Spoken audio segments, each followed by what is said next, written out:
tarde a todos. Cabe-me a mim dar-vos as boas-vindas a todos quantos estão connosco neste auditório e todos quantos estão a assistir a esta formação, a esta sessão de esclarecimento online sobre dois temas que nos parecem muito atuais, o teletrabalho e o direito a desligar.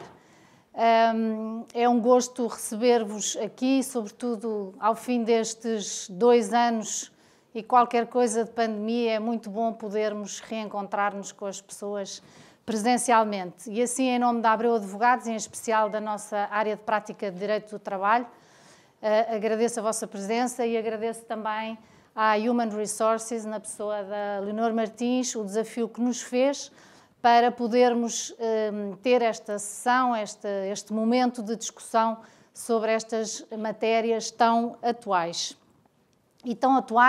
E tão geradoras de dúvidas e de questões para todos os gestores, para os gestores de recursos humanos, para os advogados, para todos os práticos do direito.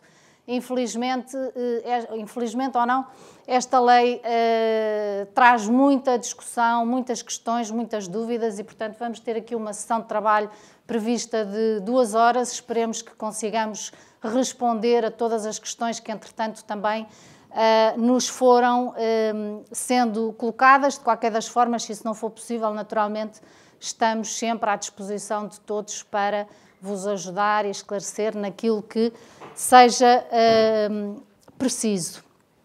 Como terão eventualmente visto, lançámos nas nossas redes sociais 2 questões cujos resultados espelham bem, no fundo, a realidade atual.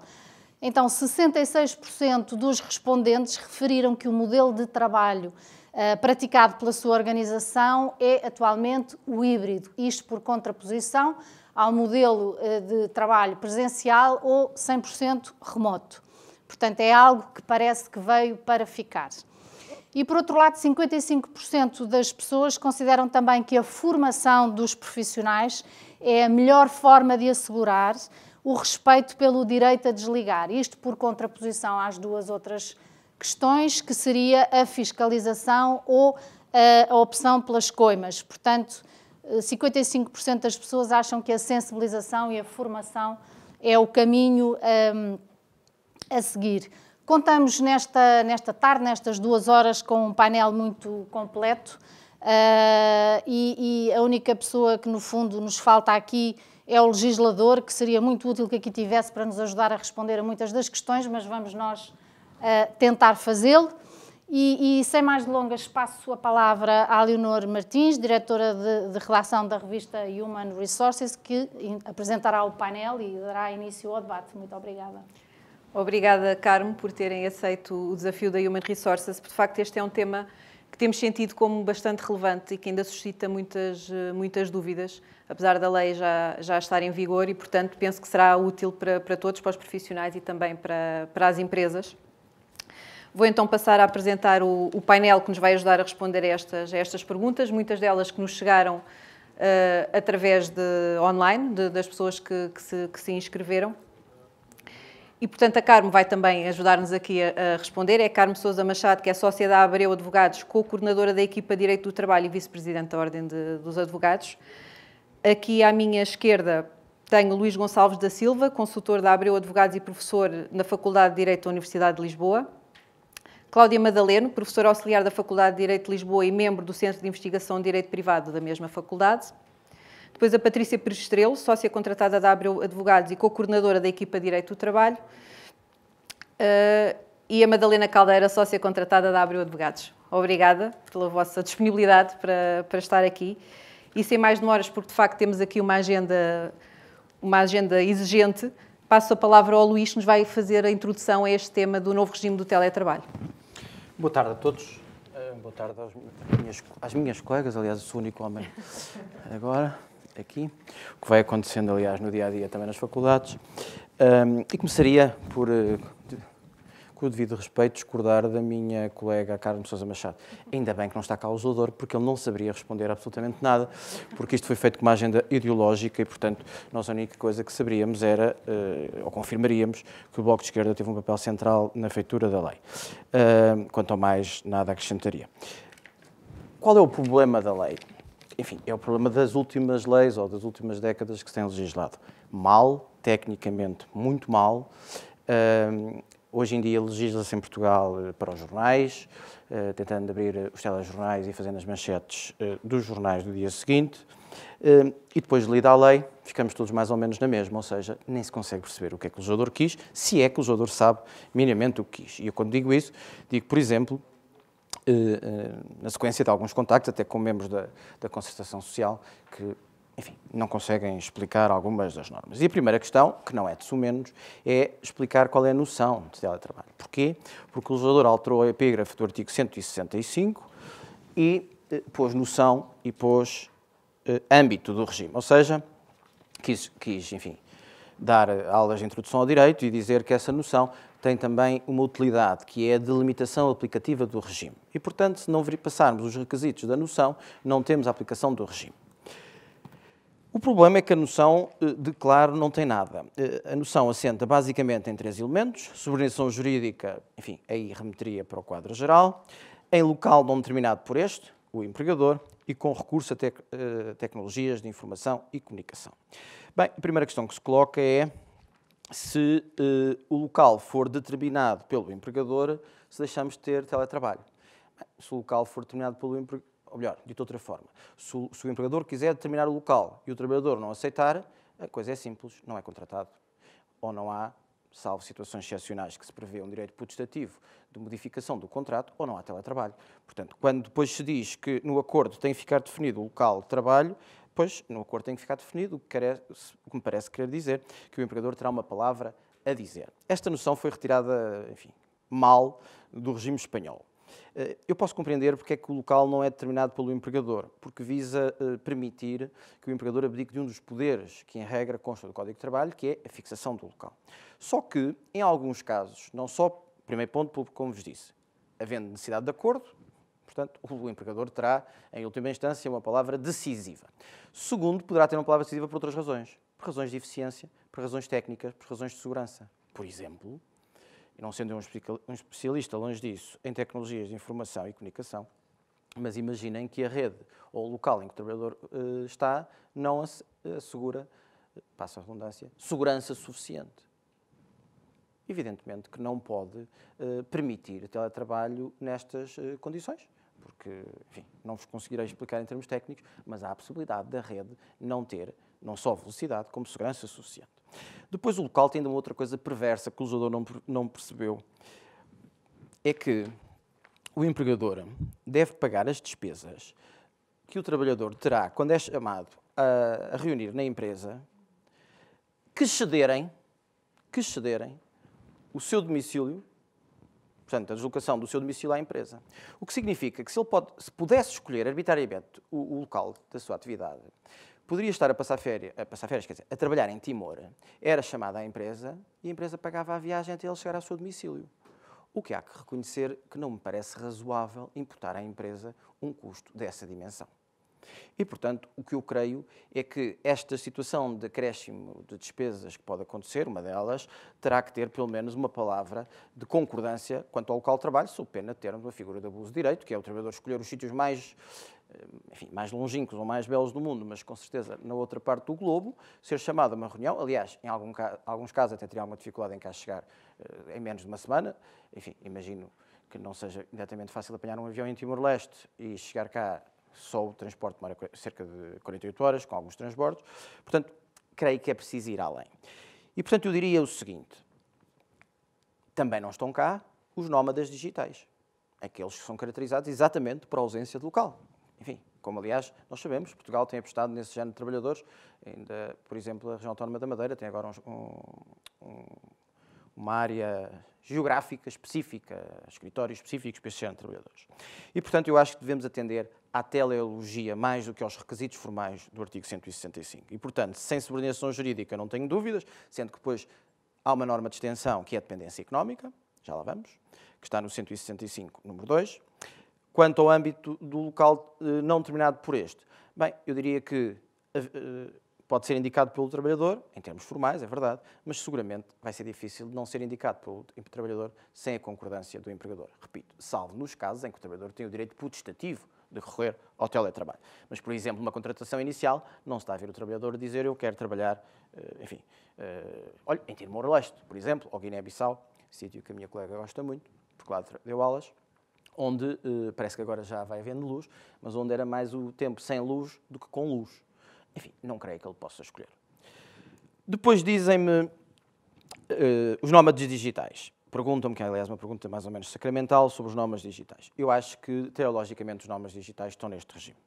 Não estão expressamente previstos, mas acho que a teleologia do regime, e apesar de uma das indicações ser o local habitualmente do seu trabalho, onde presta a atividade habitualmente, os nómadas digitais, por características, não têm habitualmente, eu diria que eles, teologicamente, devem ser inseridos neste regime. Depois há ainda um outro ponto importante, que é, e esse é um dos efeitos perversos da lei, que são os regimes flexíveis. Ou seja, o trabalhador que fica em casa, ou pode escolher ficar em casa um dia por semana. O regime anterior tinha uma expressão que ajudava, que era habitualmente fora. Portanto, era o trabalhador que habitualmente realizava a sua atividade fora da empresa. O habitualmente caiu. O que significa que basta que um trabalhador, um pequeno período da sua atividade, realize esta em sua casa ou noutra zona, recorrendo a meios de tecnologia ou de informação e de comunicação, para que se subsuma no regime do teletrabalho. Dir-me-ão, algumas normas não fazem sentido. Sim, algumas normas não farão sentido. Quer dizer, um trabalhador que está uma tarde ou 2 tardes por semana na sua casa, ou por mês na sua casa, vejo com dificuldade que a norma que obriga a uma periodicidade de contacto com os trabalhadores na empresa se verifique. Não é? Ele está lá 80% do tempo da sua atividade e 10% ou 15% ou 20% na sua casa. Portanto, há normas que depois carecem de ser adaptadas. Permitam-me ainda, julgo que tenho mais 3 minutos, 2 notas adicionais. O legislador, na ânsia de tudo legislar, depois esquece dos regimes que existem à parte. Por exemplo, quando o legislador estende o regime de teletrabalho às situações de dependência económica, e que em muitos casos este regime de teletrabalho será prestado no domicílio do trabalhador, não quer dizer que seja sempre, mas será em boa parte dos casos, esquece 2 coisas. Uma, que há um regime especial de trabalho no domicílio. Dir-me-ão, mas este regime de trabalho no domicílio é um regime sem subordinação jurídica. Pois é.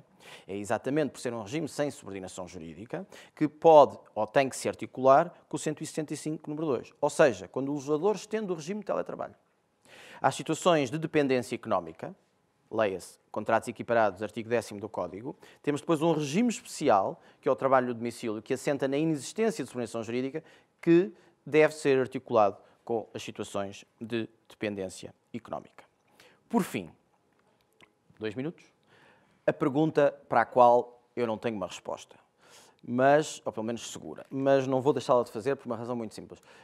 Eu, desde o tempo em que era aluno, quando fazia melhoria, escolhia sempre o tempo mais difícil. E o argumento era simples. É daquelas matérias que seriam incontornáveis e, portanto, é melhor eu escolher e estudá-la do que não escolher, tentar fugir e depois o professor perguntar-me e eu ficar, enfim, desculpem o termo, a patinar. E, portanto, a pergunta é uma pergunta que naturalmente me poderão fazer e eu prefiro antecipar-me, que é muito simples. Trabalhador que é contratado inicialmente e somente para realizar teletrabalho. Eu contrato a Maria no pressuposto, está escrito, até porque a minha empresa, a sede da minha empresa é um apartado e, portanto, a Maria não cabe dentro do apartado para trabalhar, ou pode ser um escritório de advogados e também nenhum escritório está com vontade de receber, de repente, não sei quantas dezenas de trabalhadores, nem com vontade, nem com condições para receber não sei quantas dezenas de trabalhadores e, portanto, o teletrabalho assenta nesse pressuposto. Vai ser realizado fora da empresa. Passado 3 meses, 4 meses, 5 meses, enfim, algum tempo, o trabalhador diz eu quero ir para a empresa. Perguntar-se-á. Então, mas a lei assenta e diz que ele tem o direito de, aliás, em caso de modificação, pode haver denúncia dessa, embora se fala em revogação, acho que é denúncia da modificação do contrato. Bem, eu acho que os trabalhadores que forem contratados ab início e que o pressuposto dessa contratação assentar única e exclusivamente na atividade fora da empresa, não têm o direito a regressar. Aliás, o legislador fala em retoma. É difícil retomar o que nunca se tomou. Portanto, não têm o direito de ingressar na empresa. E, portanto, eu acho que o regime aqui presente assenta numa reciprocidade e numa reversibilidade, que é a possibilidade presencial à distância, se eu contratar apenas no pressuposto e se ele for expresso de que não poderá ser nunca presencial, eu creio que, cessando o teletrabalho, cessa o contrato de trabalho. Dir-me-ão: então isto é um ovo de Colombo, porque eu denuncio o contrato de trabalho, eu denuncio o teletrabalho, que é possível fazer a denúncia livremente, e indiretamente denuncio o contrato de trabalho, porque se eu cesso o teletrabalho, cesso o contrato. Pois, mas é que isso então seria uma interpretação que eu não defendo e que violaria o 53 da Constituição. O que eu defendo é que, nesses casos, a cessação do teletrabalho está sujeita às mesmas regras da cessação do contrato de trabalho. Ou seja, porque a cessação do teletrabalho gera, ou pode gerar, ou vai gerar nos casos que eu vos dei, uma impossibilidade superveniente absoluta e definitiva de receber a atividade, neste caso eu até diria que é concomitante, é de receber e de realizar. Porque ele não pode realizar na empresa porque ela não existe. E a empresa não pode receber porque não está lá, não há espaço também para receber. Só pode receber à distância. Nessas situações, a cessação do teletrabalho ocorrerá nos termos gerais da cessação do contrato, porque uma indiretamente leva à outra. Dir-me-ão, é arriscado.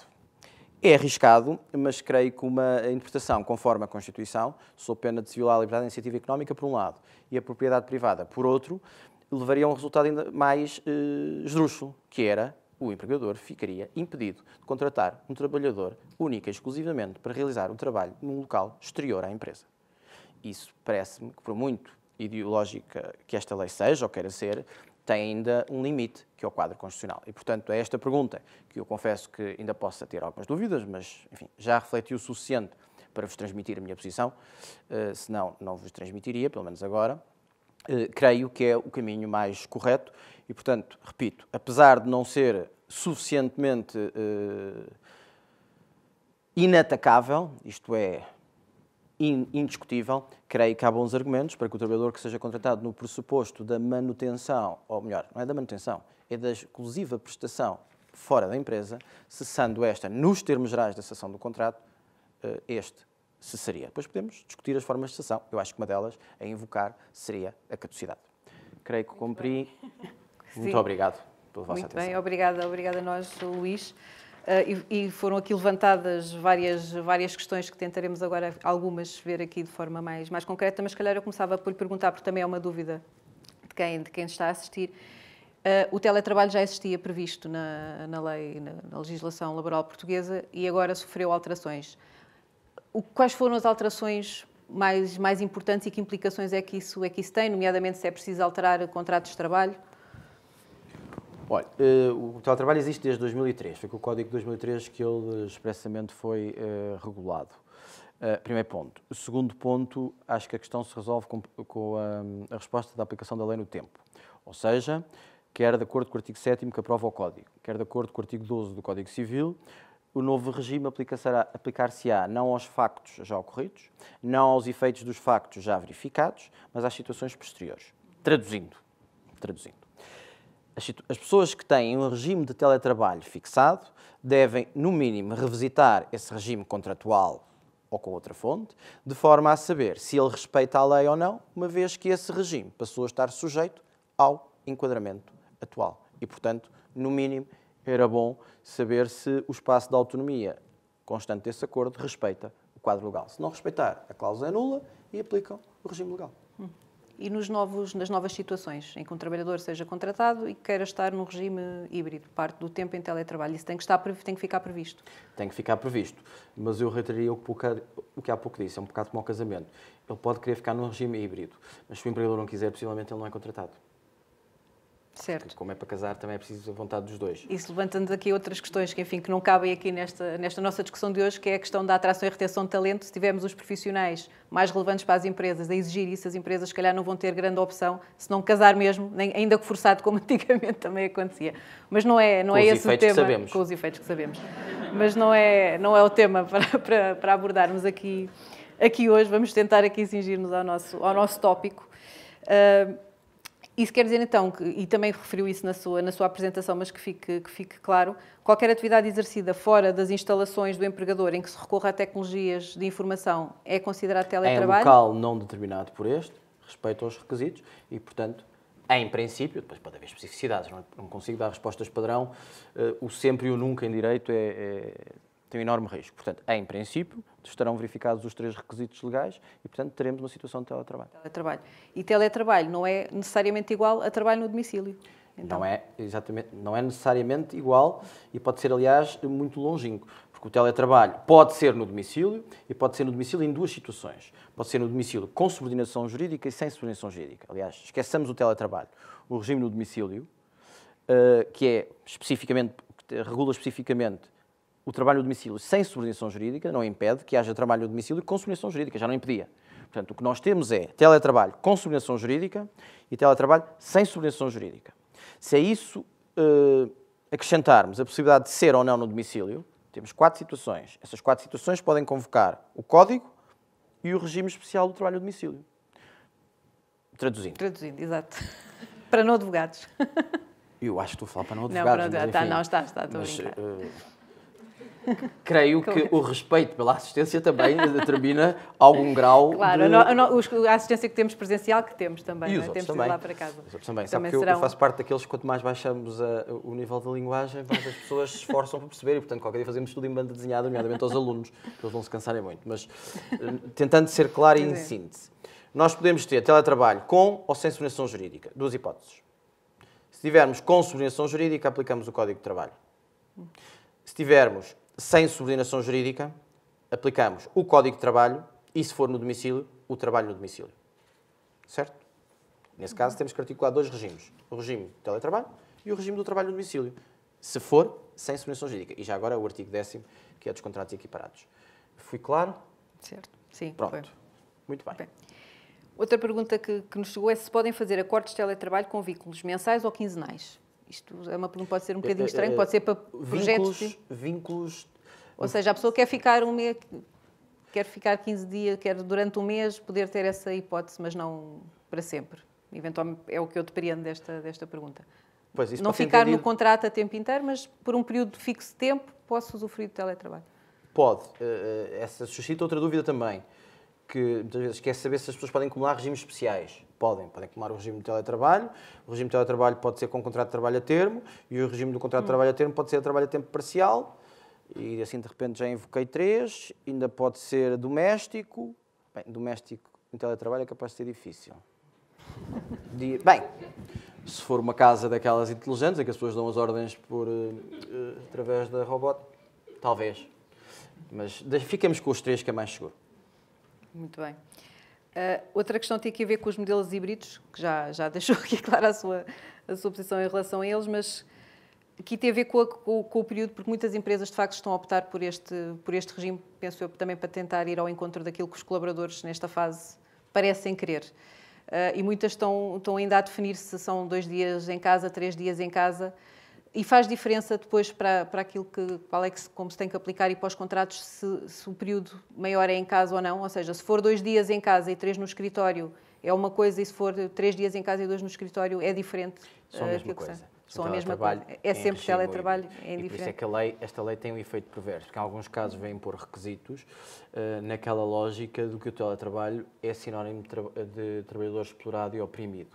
Em muitos casos, o trabalhador em situação de teletrabalho pode ser explorado, mas oprimido ele não está, porque pelo menos estará, quando muito, menos oprimido, porque não estará com o chefe em cima dele. Portanto, permite maior disponibilidade, permite maior harmonização. É evidente pedir-me, mas em alguns casos não, com certeza, as pessoas não têm métodos de trabalho, enfim, se passarem a manhã inteira a ver as notícias, determinados canais, futebolísticas, por exemplo, vão ter alguma dificuldade em cumprir, principalmente se for uma prestação em que o resultado releva. Pensemos no advogado, se a peça processual tem que entrar na data X, como a data X não muda, ele vai ter que ficar a trabalhar durante a noite.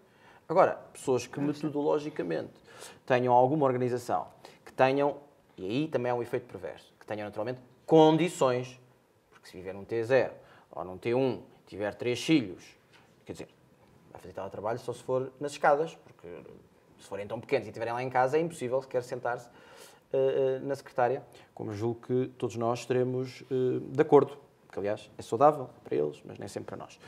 O que significa que essa pré-compreensão do teletrabalho e que o legislador tanto se preocupa e tanto em demonstrar, talvez pudesse ter sido paredes meias tratado com outro assunto, que é com a transformação do digital. E, portanto, ajudar, não conseguiram ajudar os alunos, vai ser difícil ajudar os empregadores, mas ajudar a que o trabalho possa ser realizado à distância, sem afetação da eficiência, sem afetação da produtividade e sem afetação, acima de tudo, de custos. Naturalmente, não imputando todos os custos ao empregador, porque isso também torna um teletrabalho virtual. Claro. Nós temos 98% das nossas empresas são pequenas e micros, portanto, certo. não tem propriamente uma dimensão, além de depois o teletrabalho tem o problema da qualificação. Não é qualquer trabalhador, não estou a falar agora da natureza da atividade, não é qualquer trabalhador que tem conhecimentos suficientes para, ao primeiro bug do computador, não ficar a olhar para ele e dizer, olha, agora não consigo trabalhar. Hoje acabou o meu dia de trabalho às 9h05 da manhã. Pode ser que amanhã já funcione. Exatamente. Muito bem. Isso eram coisas que o legislador talvez estivesse preocupado, em vez de se preocupar em coisas que nada têm de relevante, na minha opinião. Já vamos abordar aqui algum desses temas que levantou agora com as nossas outros especialistas, mas falou há bocadinho dos nómadas digitais e diz que acha que eles devem caber no regime de teletrabalho. Mas é de facto um regime muito diferente, porque o nómada digital pode estar noutro continente e nunca sequer vir à empresa. Não é de facto um trabalhador bastante diferente do que uma pessoa que esteja em teletrabalho 2 dias por semana, 3, eventualmente até 5, mas que pode ir aos eventos da empresa, às reuniões. Tudo isso que o nómada digital não vai poder... Bem, o nómada digital não tem impedido de vir, pela sua própria natureza, há de estar em circulação, mas isso é uma opção dele. Não vejo que seja uma diferença suficientemente... É evidente que há diferenças, mas não é uma diferença, na minha opinião, estrutural que impeça o regime. Até porque temos uma razão, um obstáculo. É que se não aplicar o regime de teletrabalho, vai ter uma lacuna regulatória. Tendo uma lacuna regulatória, não acredito que o regime geral lhe consiga responder, possivelmente vai acabar no regime do teletrabalho. E, portanto, eu prefiro fazer uma interpretação teologicamente adequada da noção de teletrabalho do que andar depois, norma a norma, à procura de onde é que eu encaixo os nómadas digitais. Também falou agora da questão do horário, de se a pessoa não está de manhã e depois está a trabalhar durante a noite. É que acho que aqui há um tema em que se faz, de facto, confusão, que é o teletrabalho e flexibilidade no trabalho. Ou seja, o teletrabalho não pressupõe necessariamente que a pessoa não tenha que estar a trabalhar num horário fixo, das 9 às 5. Nem pressupõe que a pessoa não trabalhe. Portanto, se a pessoa quiser ir passear o cão ao meio da tarde, pode não poder ir ou ao cabeleireiro ou ao ginásio, porque existe a ideia de que se está em teletrabalho pode eventualmente gerir o seu tempo. Certo, eu tenho muito respeito pelas pessoas que passeiam o cão e que vão ao cabeleireiro. Mas também tenho respeito pelo empregador que paga a retribuição. E não creio que pague a retribuição para passearem nem o cão, nem ir ao cabeleireiro. E, portanto, das duas, uma. Isto é um problema muito simples. O legislador fala que o acordo tem que fixar o horário de trabalho. A primeira interpretação seria, bem, horário, então não pode haver isenção. Não, pode haver isenção. Não há nenhuma razão para que o teletrabalho... Aliás, depois à frente vê-se, através da preocupação do registro de tempo de trabalho, que ele admite a isenção. Só que, enfim, não conseguiu ir mais longe e perceber que havia contradição entre normas. Portanto, eu acho que o teletrabalho permite isenção e permite horário fixo. Dentro da isenção, como sabe, há com mais tempo, com tempo igual, há vários tipos de isenção. Se for num regime de isenção, ele pode ir ao cabeleireiro, passear o cão. Se for num regime sem isenção, ele terá direito às pausas que teria na empresa, evidentemente que poderá pedir ao empregador, mas não tem direito a ir passear o cão, porque se for passear o cão, também dirá falta água, vai buscar o filho à escola. Não é por estar em teletrabalho que o mundo muda. Não muda. Ele vai buscar o filho à escola nas mesmas condições como se estivesse na empresa. O que muda é o domicílio. E, portanto, se não houver isenção, ele tem que cumprir o horário. O problema diferente é saber depois como é que se controla esse horário. Podemos lá ir mais tarde, mas ele tem que cumprir o horário. E, portanto, não há que confundir nem teletrabalho com férias, nem teletrabalho com descanso, nem teletrabalho com ausência de trabalho. Teletrabalho tem 2 características específicas: o local e a forma de comunicação. Não há dispensa de atividade. Muito bem. Carmo, isto é um tema que traz aqui imensos desafios às empresas. Quer destacar algum em particular?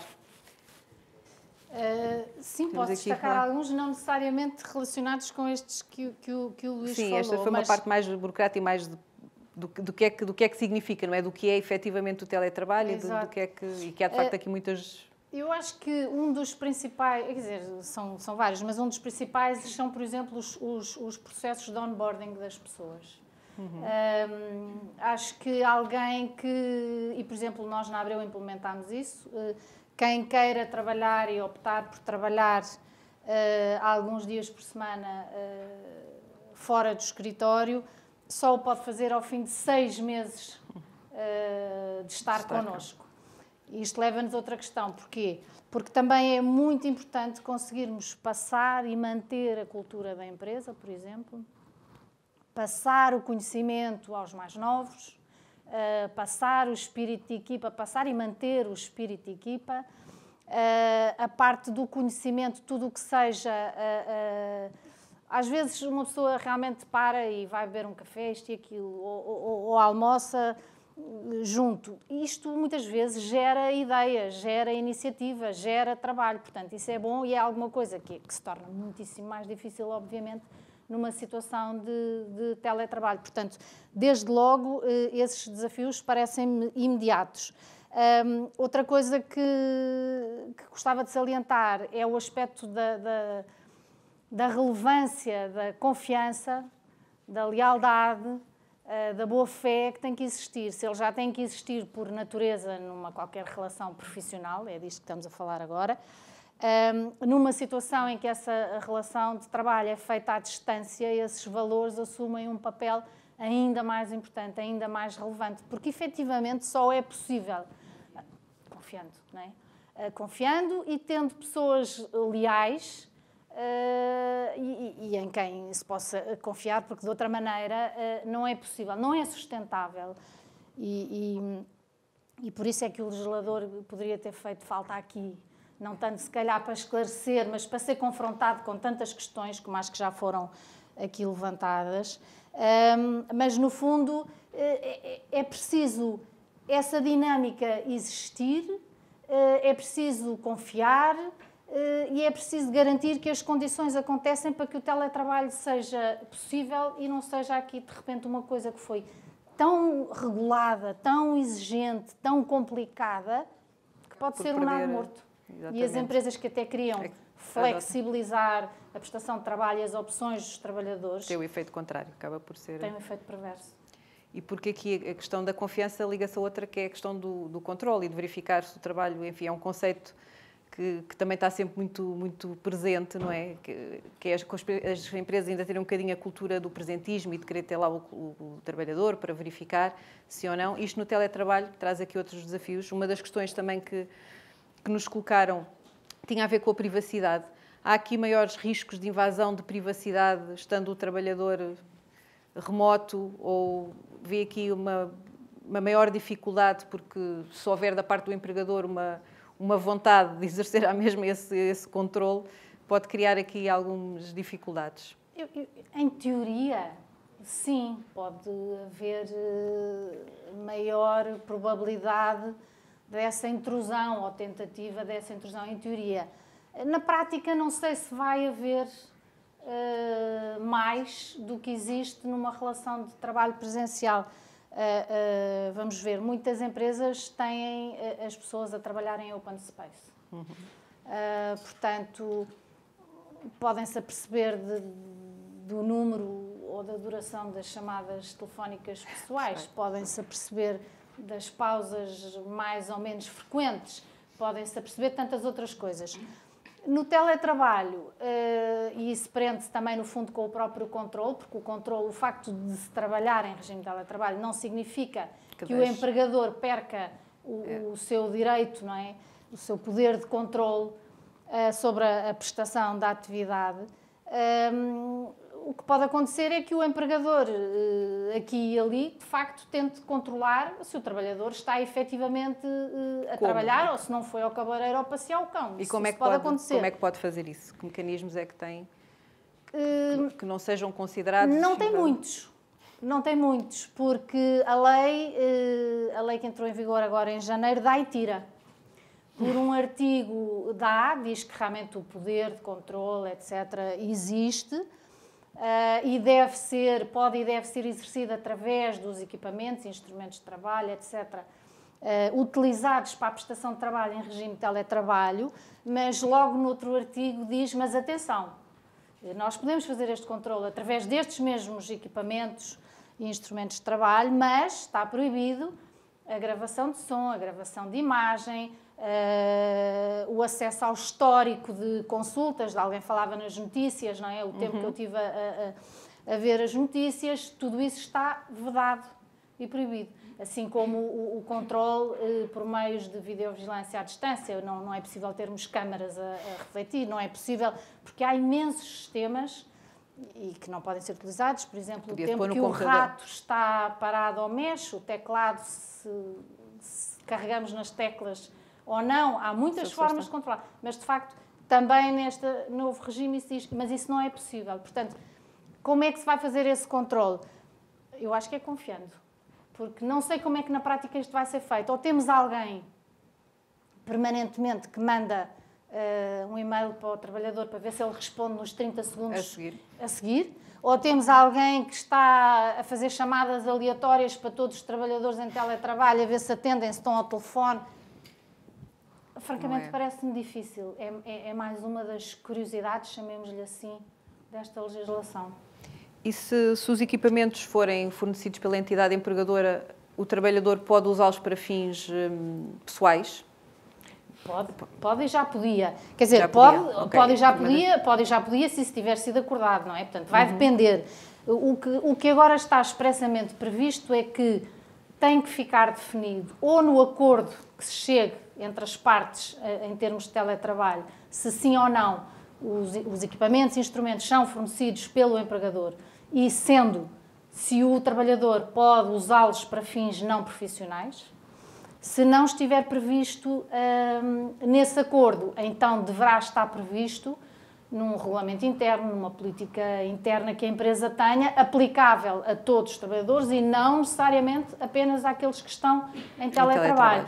Portanto, é muito importante e é um dos conselhos que também gostávamos de deixar aqui hoje, é que as empresas que não tenham essas políticas, que as criem, que as implementem, porque isso vai prevenir muitos conflitos à frente.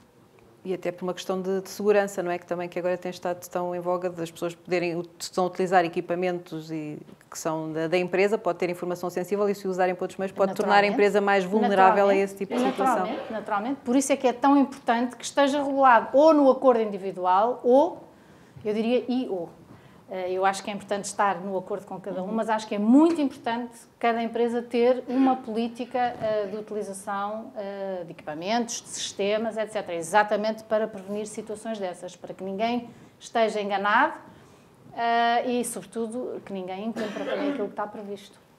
Este tema acaba por estar relacionado com outro que é do que mais dúvidas suscita e que também já foi aqui falado, que tem a ver com os custos. A entidade empregadora teoricamente tem que fornecer os meios para... Não é teoricamente, tem mesmo que... Estou a dizer teoricamente porque no início houve muita gente a trabalhar com os seus próprios meios, mas pronto, temos que dar o desconto da pandemia que ninguém estava à espera. Mas pronto, passada essa situação, tem que fornecer os meios. E, Madalena, agora peço aqui a sua ajuda para este tema e vou ler para não errar aqui o que diz a lei. A lei determina que o empregador é responsável pela disponibilização ao trabalhador dos equipamentos e sistemas necessários à realização do trabalho. Olha, isto, a realização do trabalho, pode ser um bocadinho abrangente demais, não é? O que é que pode ser a cadeira, pode ser a iluminação, pode ser... O que é que está incluído neste âmbito? Leonor, para já, então, uma declaração de interesses. Sim, a lei está muito mal feita, está particularmente mal feita nesta parte e portanto, eu sou, juntamente com as outras pessoas que aqui estão, muito crítica neste aspecto. Dito isto, sim, de facto, a nossa lei e esta alteração que fez parte aqui de um princípio, não é? Que é todas as despesas que resultam diretamente do teletrabalho, isto em resumo, são para ser suportadas pelo empregador, ponto. E depois diz-nos, bom, os equipamentos e os sistemas de informação, porque é preciso não esquecer que estamos a falar de teletrabalho e, portanto, trabalho que implica que o trabalho é prestado através de tecnologias de informação e de comunicação e, portanto, esses devem ser fornecidos pelo empregador.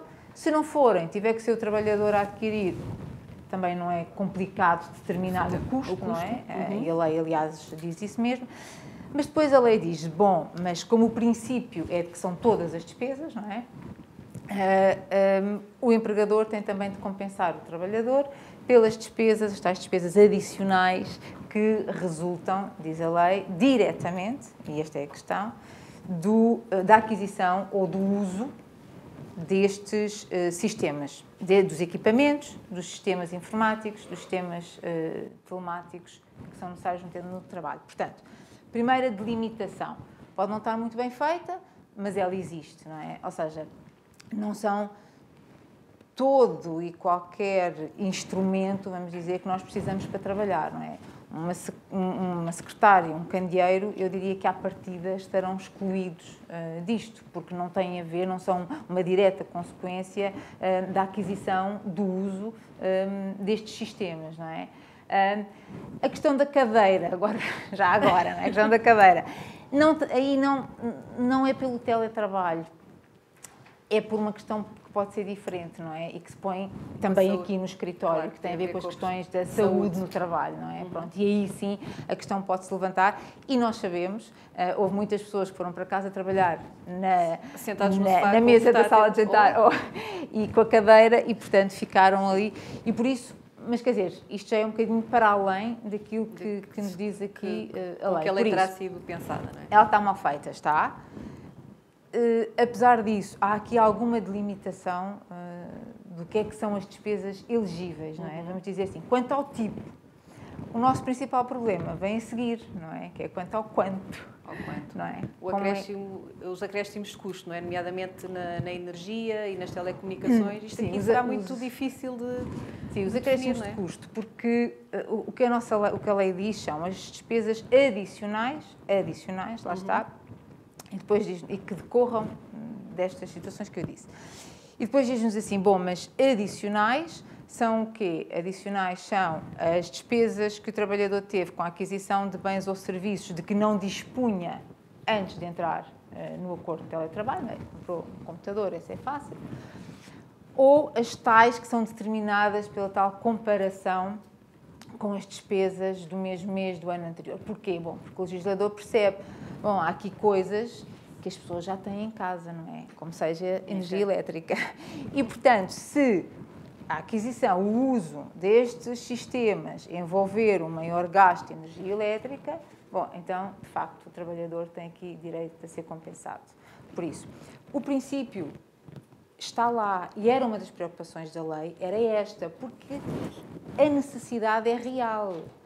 Agora, a lei ficou mal feita e eu acho que subverteu aqui a lógica do custo-benefício, não é? Que é o benefício social disto tem que ser igual ou superior ao custo. E não vai acontecer, porque vai se tornar verdadeiramente impossível, não é? Demonstrar efetivamente quais foram as despesas adicionais que eu tive. Não só pelo sistema, que é este, e o ónus é do trabalhador, é relevante, mas também porque o legislador não teve em conta, e podia ter tido, nomeadamente através de uma disposição transitória, o quê? Bom, a lei entrou em vigor a 1 de janeiro de 2022. Eu vou celebrar acordos de teletrabalho depois dessa data. As despesas são por comparação com o ano anterior, em que a maior parte das pessoas que estão ou que têm funções que são suscetíveis de ser exercidas em teletrabalho já estavam em teletrabalho. Certo? Pronto. E, portanto, o grande acréscimo, vamos lá ver, a maior parte das pessoas teve que ir, fomos todos para casa em 2020. Não tínhamos velocidade de internet suficiente. Tivemos que fazer nessa altura, em 2020. Ora, quando eu em 2022 formalizo, então agora o acordo de teletrabalho obriga esta lei, quer dizer, a velocidade já está ajustada a isto, não é? Onde é que há aqui a despesa adicional? O mesmo em relação à eletricidade, eventualmente, não é? Por isso, temos este primeiro problema, que pode deitar por terra aquilo que era uma intenção, que era uma boa intenção. Porque está a comparar com um período do legislador, em que as pessoas já estavam. Portanto, eventualmente, na grande maioria dos casos, a diferença será residual, percebe? Depois temos o outro problema, que é, então, não é residual, há uma diferença real, mas como é que eu faço a prova perante o meu empregador? Porque eu, trabalhador, tenho, de facto, lá a fatura de eletricidade, chegou mais 50 euros à conta do teletrabalho. Olha, faz favor, tenho aqui a fatura. Pronto. Então, deste acréscimo, o que é que foi o resultado do teletrabalho? Este não pode ser se o ar-condicionado estiver o dia todo ligado, ou se a máquina tiver a lavar roupa o dia inteiro. Não se pode imputar esses custos. Mas também não se pode provar, não é? O que é que esteve a consumir. A questão é exatamente essa, não é? Eu tenho uma fatura que não... Nós todos conhecemos as faturas de eletricidade, não é? Que não discriminam o que é do quê. E, portanto, eu, trabalhador, é que tenho o ónus de fazer essa prova perante o meu empregador, não é? E eu acredito que, em muitas situações, podemos chegar aqui a um acordo de princípio, não é? Dizer, o trabalhador cumpre o seu ónus, que é ir lá apresentar-me a fatura, não é? Mas também me diz, assim, eu não consigo ir, eu acho que é 50%, porque a minha mulher também, ou o meu marido, ou quem seja, que partilha a casa comigo, também está em teletrabalho, portanto, mas eu não consigo dizer em concreto. E, portanto, eventualmente, nós eu, empresa, trabalhador, chegamos aqui a um acordo em que, reconhecendo, há aqui uma despesa real, não é? Houve aqui um aumento real. Eu não consigo determinar em concreto o que é que deste aumento é a parte deste trabalhador. Bom, então vamos aqui por acordo estipular que é X. Numa situação destas, isto é possível, Patrícia? É possível. Fora disto, depois teremos outras soluções e que nós temos essa experiência aqui no escritório, com clientes nossos, em que para ultrapassar isto, porque o empregador reconhece que vai ser muito difícil, primeiro. Segundo, mesmo que fosse possível, tinha que contratar uma pessoa só para verificar as faturas, nomeadamente em empresas grandes que tenham um grande número de trabalhadores em teletrabalho. Isto acontece, há empresas que têm 400, 500 trabalhadores em teletrabalho. Não é viável, não é? E, portanto, temos aqui soluções que as empresas tentam encontrar, mas para ultrapassar estas dificuldades da lei. Se for para cumprir a lei, tal e qual como ela está, o trabalhador tem que chegar ao pé do empregador e tem que ser capaz de demonstrar o que é que daquela fatura é despesa do teletrabalho para ser compensado. Portanto, isso nunca é possível de acontecer, não é? Portanto, se o empregador não tiver vontade de pagar nenhum acréscimo de custo, não está obrigado a fazê-lo. Ele obrigado está, não é? Ele obrigado está. Tem que ter prova, e se não lhe dão a prova, acaba por ficar... Quer dizer, nem é bem uma questão da prova ou não aprova, não é? É uma questão de, se o trabalhador aparecer lá com uma prova irrefutável, que remédio tem ele, não é? É o que a lei lhe diz, tem que pagar. A questão é que o trabalhador não vai ser capaz de fazer essa prova. Esse é o problema, não é? E poderá haver casos, como também referiu, de ter duas pessoas do casal que trabalham para empresas diferentes em teletrabalho. Como é que depois define? Pois, a Direção-Geral da Administração e Emprego Público publicou com muito boa vontade também, não é? Umas guidelines, vamos dizer assim, para a aplicação deste regime no âmbito do direito público. E uma das sugestões que eles davam era, bom, mas então faz-se um acordo entre os empregadores, não é? Eu daqui faço... O que, quer dizer, juridicamente é perfeitamente possível, não há nenhum impedimento, mas, quer dizer, conseguimos compreender que não vai funcionar, não é execuível. Não é? Então, cada vez que uma das partes do casal mudasse de empregador, lá íamos nós. Imaginem que são 5 a partilhar uma casa. Temos que fazer um acordo com 5 empregadores. Quer dizer, obviamente, não é? E por isso, a experiência que nós temos tido é de haver, de facto, empresas que acordam um valor fixo. Acordam um valor fixo com o trabalhador. Isso tem que ficar escrito? Ou seja, a lei prevê esse acordo? A lei não prevê, a lei não fala nisso. O que a lei prevê é uma coisa diferente, não é? Que é, o que a lei prevê é só isto. Há uma compensação em função da despesa efetiva e mediante a apresentação de comprovativo pelo trabalhador. Este é um mecanismo que a lei prevê, não é? É uma lógica de reembolso de despesas, quase. A lógica é esta, não é? Compensação, é esta a lógica. Por isso, a lei não prevê a atribuição de um valor fixo. Ele é possível, Agora, temos duas situações aqui. Ou eu atribuo um valor fixo completamente independente da apresentação de qualquer despesa. Atribuo, pronto, está aqui, é por conta, não é? do que houver. Pode ser feito assim, pode. Riscos. por um lado, é tributado, isto é rendimento, para efeitos do código do IRS, e depois já lá explicarei melhor. Exatamente. Segundo risco, que é, quer dizer, nada impede que, vamos imaginar, no fim do ano, cessação do contrato de trabalho, veio o trabalhador dizer, olha, pagou-me 25, mas na verdade eu tive 30 e agora até já consigo demonstrar. Por isso, há aqui um bocadinho este risco que existe. Pronto. Outra alternativa é que resulta um bocadinho daquilo que eu já disse antes, que é, bom, eu percebo que há aqui um acréscimo com base aqui numa fatura, eu até tenho uma fatura, não é? Eu não consigo determinar exatamente quanto é que é e estabeleço com o trabalhador que é 50% daquilo. Aí eu já acho difícil que se possa considerar que isso é um rendimento. Porquê? Bom, porque eu tenho uma base documental, não é? Há ali uma despesa efetiva, depois já são migalhas, nomeadamente para a administração tributária, o que é o quanto da despesa.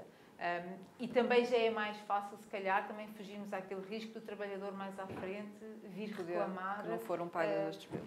Porque foi o próprio que aceitou, que não era capaz de determinar e, portanto, que reconhece que aquele acordo que faz com o trabalhador até é em seu benefício. E como é que a empresa justifica essa despesa? Porque a fatura é do trabalhador, não é? A empresa só vai pagar parte. Entra como nas contas da empresa? Tem o nosso tributação? legislador achou que bastava pôr lá um número a dizer é um custo do empregador. É um custo. Já dei cabo aqui do material, olha, está a ver. Já estou a entrar em despesas. Pronto. O legislador achou que bastava isso. O que é que acontece? Em qualquer circunstância, ou seja, mesmo quando eu de facto, entro numa lógica de reembolso de despesas, este montante vai ter sempre que ir ao recibo de vencimento. Porque se ele não for ao recibo de vencimento, eu, empregador, não o consigo deduzir como custo. Ali vai ao recibo de vencimento, muito bem. Depois, a única questão é ou não tributável em sede de IRS ou de Segurança Social? Eu diria sim ou não, consoante não tenha ou tenha uma despesa de suporte. E há aqui outro tema que foi uma questão também que nos fizeram chegar. O subsídio de alimentação. Continua a ter que ser pago mesmo a pessoa estando em casa. Há aqui muita dúvida. Primeiro, se é ou não obrigatório, não é? As empresas pagarem sempre. E depois, o facto de estar em casa, porque já se ouviu também dizer, mas está em casa, então não tem, deixa de ter, paga o subsídio recebe o subsídio de alimentação, dá para as despesas, enfim, fazer aqui uma espécie de... A doutrina diverge, assim, mas eu deixava para o Luís. Então, Luís, chamado outra vez o aqui A resposta... A resposta parece-me relativamente simples. O subsídio de refeição não é retribuição. Ponto número 1. Diz, aliás, o 260, número 1, a linha A. Não é retribuição, salvo na parte em que exceder os montantes normais. Portanto, um subsídio de refeição de 50 euros ultrapassa os montantes normais, de 5 ou 6 euros, não ultrapassa os montantes normais. Não sendo, apesar do número 2 que diz não é retribuição. Não sendo retribuição, está indexada a uma despesa. Ainda que ficcionada, porque o trabalhador pode levar o Tupperware. Certo. Mas qual é a compensação da despesa? É o estar fora do seu habitat natural, da sua casa. Portanto, a partir do momento em que está no seu habitat natural, ele come. Pois come, mas paga o que come. Aliás, a questão parece-me até relativamente clara, por uma razão muito simples. Esta questão foi discutida antes da alteração ao regime de teletrabalho. A Sra. Ministra do Trabalho, fazendo lembrar um pouco os tempos do PREC, em que a legislação laboral era feita e no dia a seguir... É verdade, não estou a dizer nada de novo, não me recordava desde o tempo, desta altura, em que, e no tempo do Estado Novo também, em que havia o despachos interpretativos. A Assembleia da República fazia, mas depois havia um senhor sentado que fazia um despacho interpretativo e isso é que contava e, portanto, aquela coisa da representatividade não existia. E, portanto, a Sra. Ministra resolveu, embora depois parece que também recuou, dizer que era para ser pago. Enfim, a Sra. Ministra está no direito de dizer o que entender. Não creio que haja base jurídica para ser pago e não creio que haja nenhum fundamento, até porque, do ponto de vista histórico, o Bloco, salvo erro foi o Bloco e o PC, pretenderam por essa norma e o PS recusou. Portanto, elemento histórico, elemento literal, elemento teológico, a resposta é não tem. Dir-me-á, mas pode ter. Isso pode estar previsto no contrato que até tem subsídio de refeição ao fim de semana. Pode estar previsto numa convenção coletiva que tem subsídio de refeição 24 vezes por mês, ou 25, ou 30. Não, estou a falar do quadro geral. E o quadro geral é não. E eu sobre isso, enfim, é verdade que a segurança muitas vezes é sinónimo de ignorância. Mas, eventualmente, por ignorância, diria que não tenho dúvidas. Não deve ser. Muito bem. Carmo, aqui para encerrarmos este tema aqui dos custos, isto cria aqui, de facto, traz muitos temas burocráticos, muitas dificuldades, como a Madalena dizia, quase que era preciso ter uma pessoa só para estar a ver estas questões das faturas. Há aqui alguma forma de sem querer fugir à lei e à compensação dos trabalhadores, de tornar isto menos burocrático ou menos difícil para as empresas? Só mesmo com acordo, com boa vontade entre ambas as partes? E esperar que depois não corra, que no fim da linha não corra mal. Eu não conheço, mas estou muito interessada em ouvir se alguém tiver uma solução. Eu não conheço. Eu acho que é mais uma das situações em que, de facto, a lei ou o legislador não foi feliz. Isto acarreta muitíssimo trabalho administrativo para as empresas. A Madalena dizia, bom, então até podemos chegar a um acordo com o trabalhador e dizer que 50% do meu custo adicional é devido à situação do teletrabalho, está certo, mas é naquele mês. Mas depois, no outro mês seguinte, se calhar, o aumento que eu tive face ao mês homólogo do ano anterior já não é de 50, é de 35, ou até desceu, porque eu se calhar mudei de fornecedor. Ou porque divorciei-me e a minha mulher ou o meu marido saiu, ou os meus filhos emanciparam-se, uma coisa qualquer, ou já vão à escola. E, portanto, isto é completamente impensável. Teria sido muito mais fácil se realmente o legislador tivesse previsto como e quanto é que deveria ser atribuído para compensar este tipo de despesas, porque mesmo o facto...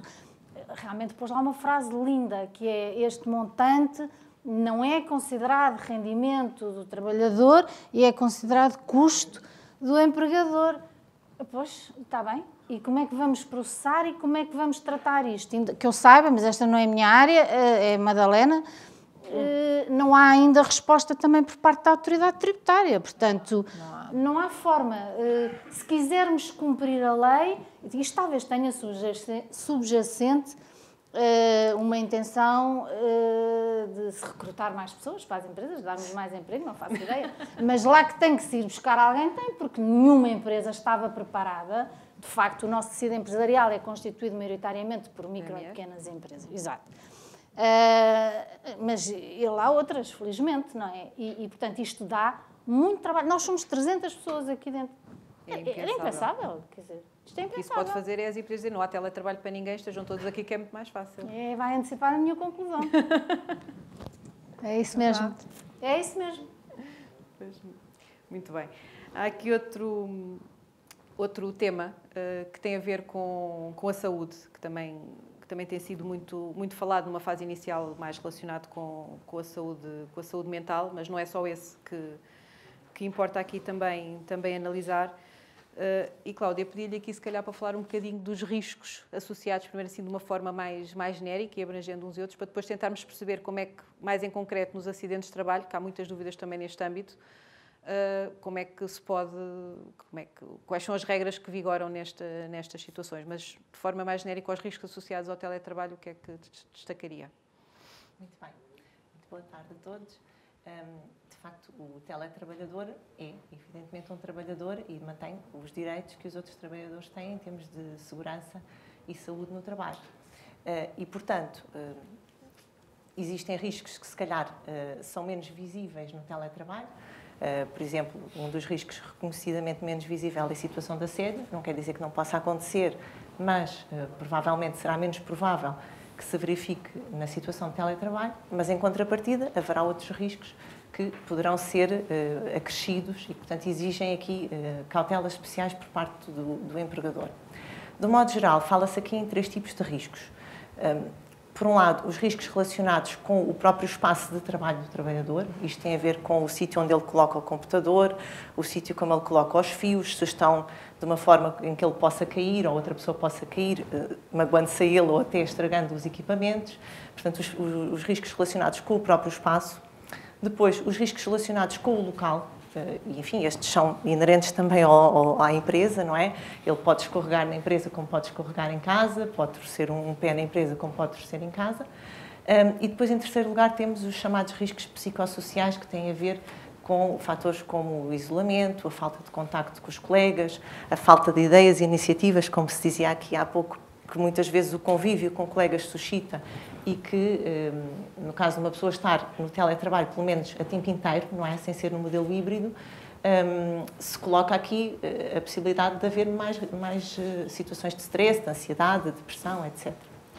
E, portanto, o empregador, para qualquer trabalhador, tem o dever de proporcionar boas condições de trabalho, quer do ponto de vista físico, quer do ponto de vista moral, e assim como o empregador prepara o posto de trabalho da pessoa que está na empresa, também tem o dever de tomar cautelas em relação ao posto de trabalho da pessoa que está no seu domicílio ou num outro local em regime de teletrabalho. É mais difícil assegurar isso. Evidentemente que uma coisa é preparar o posto de trabalho, planear como é que vamos preparar o posto de trabalho, outra coisa é a execução.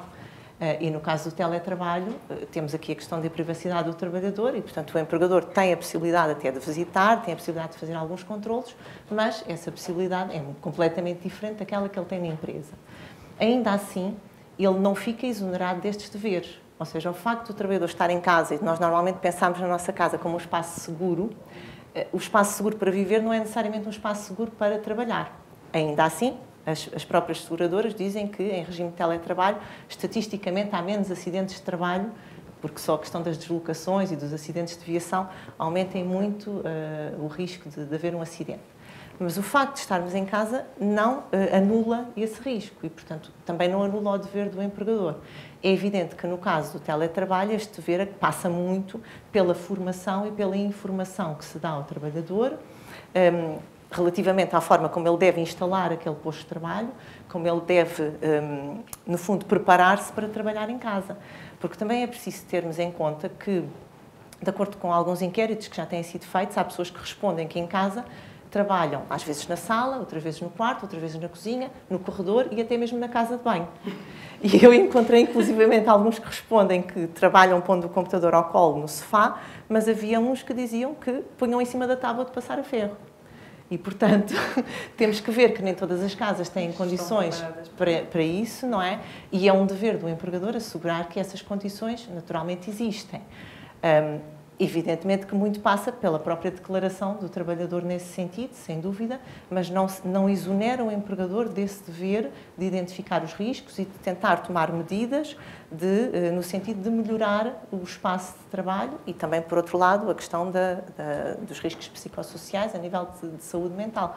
Por exemplo, a OIT, no período da pandemia, considerou que uma das situações que de certa forma aligeirava esses riscos psicossociais era a criação de grupos em redes sociais como o WhatsApp, grupos profissionais, para as pessoas poderem contactar através daqueles grupos, no tempo de trabalho, no fundo como se estivessem na conversa, naquela pausa que tinham e que, portanto, isso contribuía para reduzir esse tipo de riscos.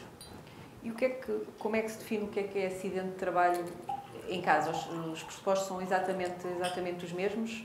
Ou há aqui alguma... Quer dizer, é diferente nós estarmos no escritório e acontecer alguma coisa ao caminho do escritório ou em casa, por estarmos com uma faca a descascar uma cebola, não é? Bom, enfim, antes desta lei 83 de 2021 já havia teletrabalho e já podia haver acidentes em regime de teletrabalho. Portanto, não é uma novidade da lei. Não é uma novidade da lei, aliás, a lei Só até... que agora há muito mais gente nesse regime, não é? E, portanto, é natural que comecem a surgir mais dúvidas e mais problemas relacionados com este tema. Enfim, surgem dúvidas, sem dúvida, sempre há, mas acidentes provavelmente haverá menos, não é? Até porque, como eu estava a dizer, as pessoas deslocam-se menos e só isso reduz grandemente o risco de acidente. Ainda assim, o conceito de acidente de trabalho não se altera consoante o trabalhador esteja na empresa ou esteja no seu domicílio, aliás, ou noutro sítio, porque existem as extensões de acidente de trabalho. Portanto, a única questão que aqui muda é a questão do local. O local não vai ser um local controlado pelo empregador, nem direta nem indiretamente, porque é, em princípio, o domicílio do trabalhador.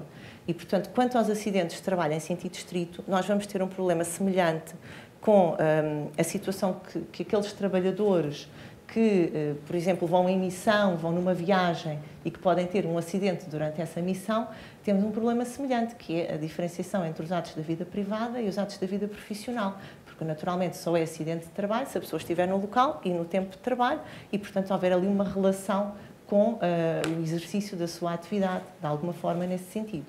Depois, os acidentes, a extensão dos acidentes de trabalho do artigo 9º da Lei dos Acidentes de Trabalho aplica-se igualmente, quer seja trabalhador presencial, quer seja teletrabalhador. Mas o principal problema não estará nesses casos, mas sim nos casos de acidentes em sentido estrito na própria residência do trabalhador. E apesar de, do ponto de vista da nossa jurisprudência, não se encontrar propriamente decisões sobre este assunto, pelo menos não em Portugal, não creio que haja grandes dúvidas sobre o reconhecimento da possibilidade de haver um acidente de trabalho em casa. O problema será a prova. Será a prova de que a pessoa, naquele momento, estava realmente no tempo de trabalho, principalmente nos casos de isenção, não é? Porque se a pessoa tem um horário, isso até tem, no fundo, um ponto onde picou, nem que seja virtualmente, e, portanto, presumivelmente está a trabalhar ou está numa pausa tutelada, não é? Por exemplo, se for à casa de banho, assim como estaria na empresa, também seria tutelado. Agora, quando a pessoa tem uma isenção de horário, aí é mais difícil essa prova. Constitui aqui os tempos de trabalho, não é? O que ela prevê constitui o tempo de trabalho para ser considerado um acidente de trabalho. Tem que estar no período de trabalho, mas se de facto existir isenção do horário, pode ser quase virtualmente em qualquer altura. Enfim, tem que demonstrar que de alguma forma estava nesse período de trabalho, não é?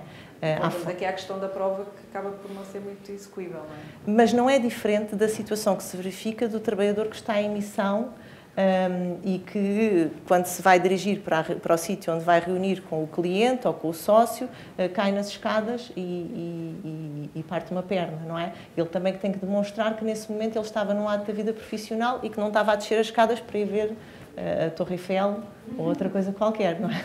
Portanto, é um problema de prova que não é exclusivo do teletrabalho e que, no fundo, também se verifica em todos os casos da extensão do artigo 9º, não é? A pessoa sai de casa, vai a caminho do emprego. Ou não, se calhar até ia faltar naquele dia, e naquele dia foi atropelada. E, portanto, é um problema de prova que não é exclusivo deste problema. E é preciso os empregadores terem aqui alguma cautela especial em relação às seguradoras, ou as seguradoras também já estão, porque também calculo que peçam prova, não é? Já todos sabemos como é que funcionam as seguradoras e, portanto, como é que aqui a entidade empregadora se pode precaver nestas situações? O seguro de acidentes de trabalho é um seguro de responsabilidade civil e, naturalmente, temos que identificar aqui fisicamente os locais que estão no âmbito do risco, portanto, onde se pode verificar o sinistro. Em algumas profissões isto é mais fácil de fazer do que noutras, não é? Se a pessoa trabalha numa empresa, nós sabemos o local da empresa, dizemos que ele é o local onde poderá acontecer o acidente em sentido estrito, porque depois nas extensões já sabemos que depende de outros fatores.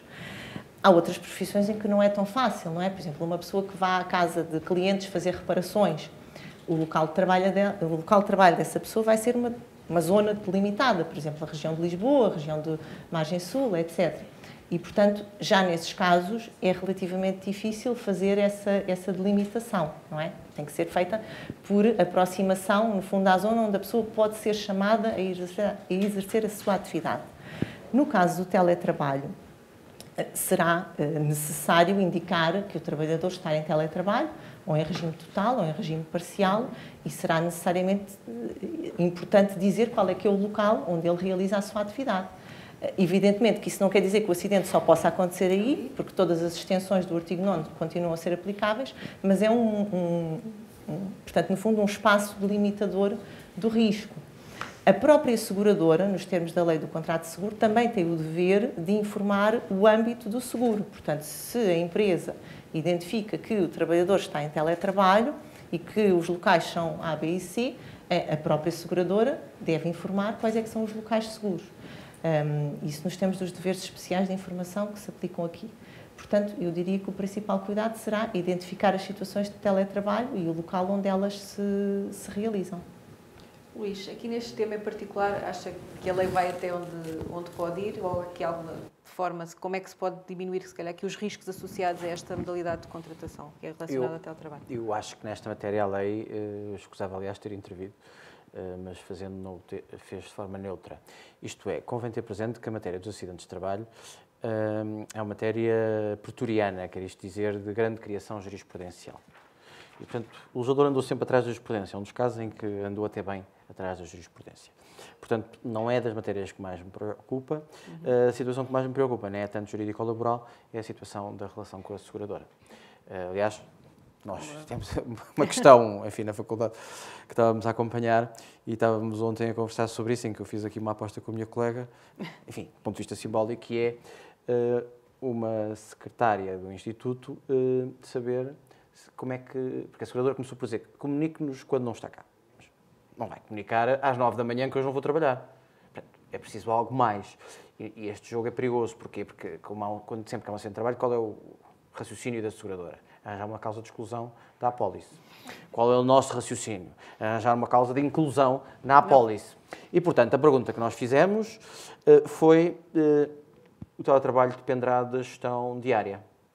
Portanto, posso ficar em casa, como posso não ficar. E agora aguardamos a resposta da seguradora. O que é que nos vai dizer? Se aceita, eu digo que não aceita. A minha colega diz, vamos ver. Mais otimista. Enfim. Já passaram 2 dias. Ainda não respondeu nada. Se fosse para responder que não, podiam ter dito logo, não é? Pode estar a ver como é que vão justificar, não é? Exatamente. Exatamente. Eu compreendo que há aqui um acrescente do risco para as seguradoras. Certo. Eu compreendo que não é compatível com a realidade. Há situações reais. A trabalhadora hoje acordou mal disposta, mas está suficientemente bem disposta para trabalhar em casa. E ainda por cima não há aulas. Ou há greve. Enfim, greve não é motivo para não trabalhar, mas pronto. Há greve e tem empregadores muito gentis, simpáticos e compreensivos que acham que não deve ter os incómodos da greve e, portanto, fica em casa. Evidentemente, temos um problema. Portanto, não creio que a parte do conceito de noção ou do conceito de teletrabalho seja o mais relevante. Depois há aquelas histórias rocambolescas, quer dizer, que nós por acaso estávamos a falar, que é chegar a casa ou estarmos em casa, enfim, fim do dia, a luz não se ligou ainda e tropeçarmos num boneco que está no meio da sala que um dos nossos simpáticos e agradáveis filhos deixou e nós vamos de boneco abaixo e caímos. É evidente que temos que confiar no mínimo, e aí vai ser difícil a prova, de que eu não me, permita uma expressão, não me estampei porque tropecei no boneco do meu filho, mas sim porque tropecei. Não creio que vá ser o principal problema desta matéria. Nesta matéria. Já agora, claro. a lei não só interveio mal, como ainda fez uma coisa estranha, que foi considerar o local de trabalho um sítio diferente em 2 artigos da mesma lei. Porque a lei que altera a LAT diz que o local de trabalho do teletrabalhador é aquele que consta do acordo.